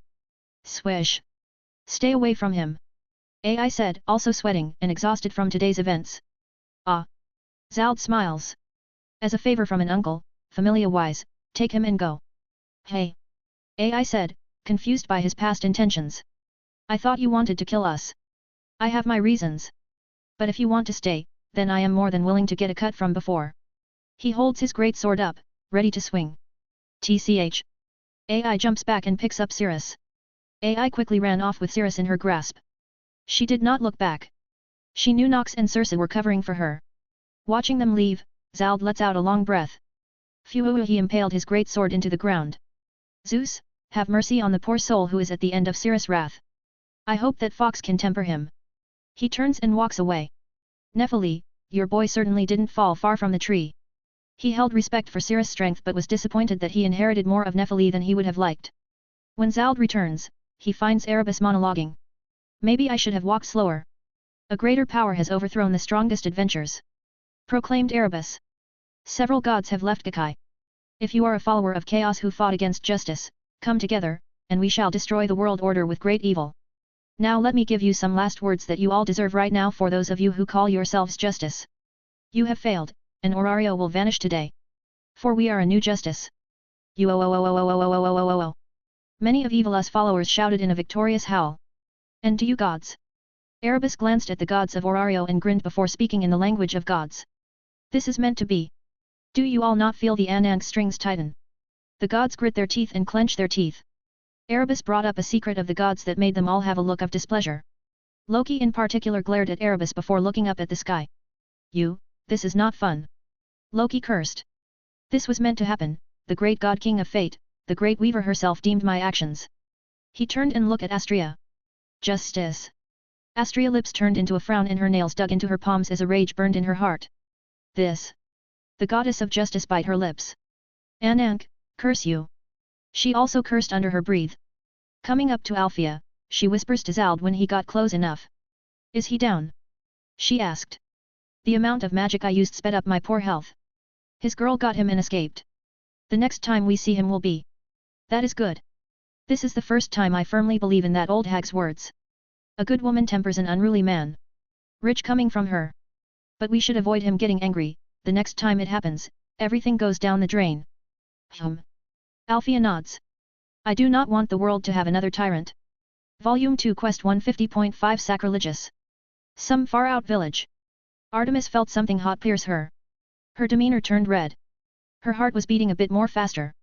What's wrong, Lady Artemis? Shouted Rethusa, concerned her goddess may have caught a fever or something akin to it. I've been desecrated, she says, looking confused. Why? This has never happened before.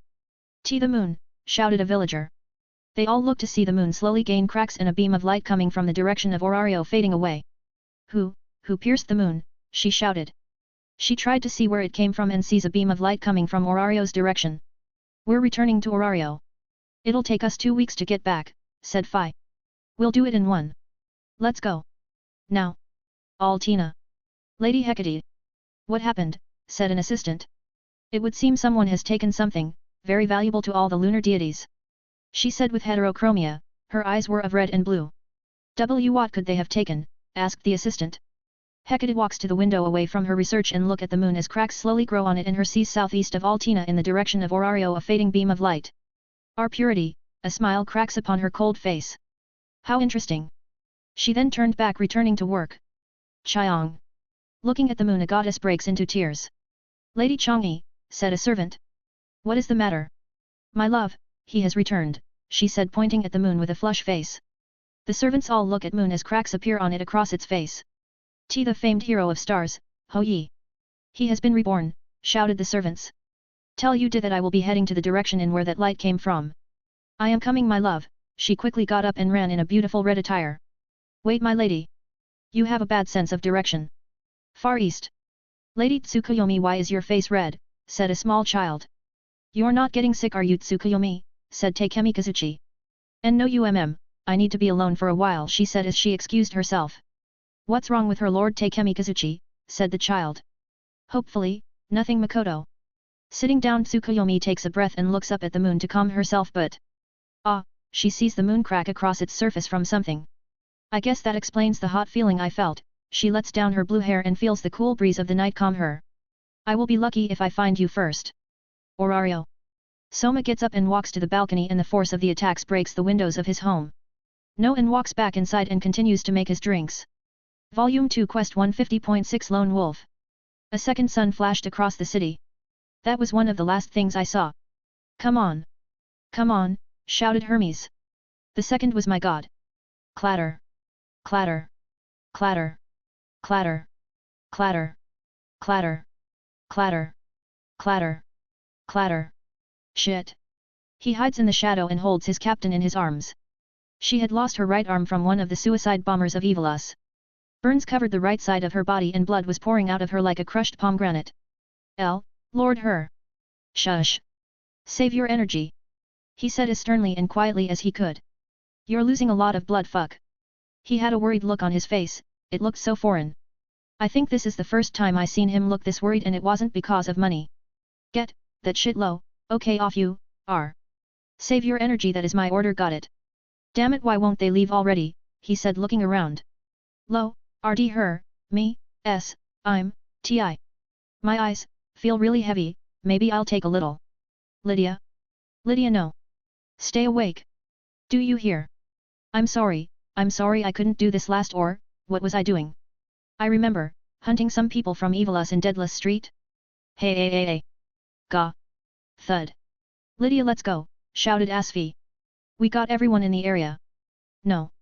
Double check it. I'll handle these damn. Autolycus, a loud shouted filled the area. Out from the crowd of Evilus fanatics was one of their leaders. With white hair and yellow-green eyes he walked out with a white battle outfit showing his torso. TCH. Vendetta.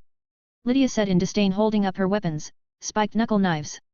I always knew you dirty little pocket thieves were not neutral.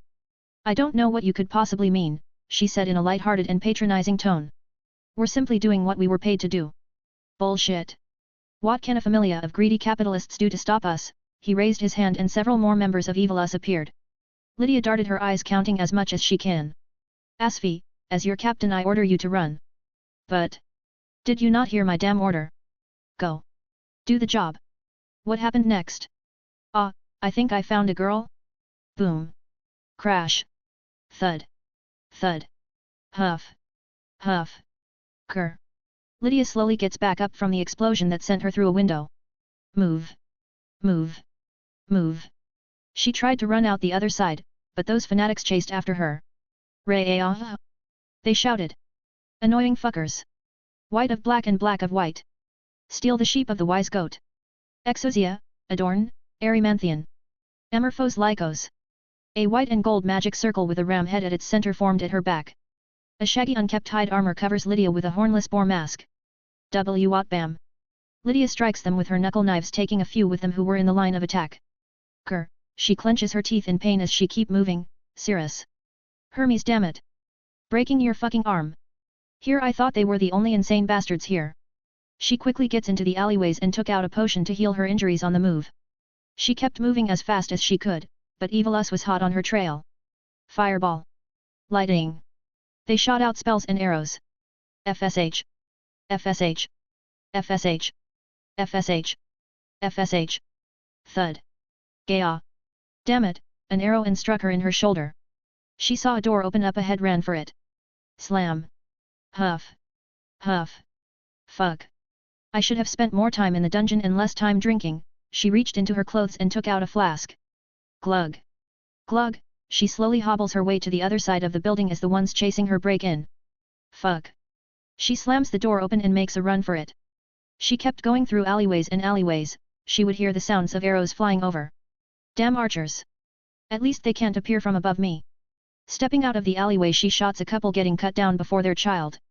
Mommy. Daddy, she shouted in tears. Do not fear, child, all will be ga. With a knife through his neck he falls to the floor, dropping his bloody sword before the brown-haired and orange-eyed girl. Come on, kid. You need to leave. No. Mommy. Daddy. Lydia could hear and see more of Evilus closing in. Hide yourself, kid. Your parents don't want you to die. Mommy. Daddy. It wasn't getting through to her. Fine.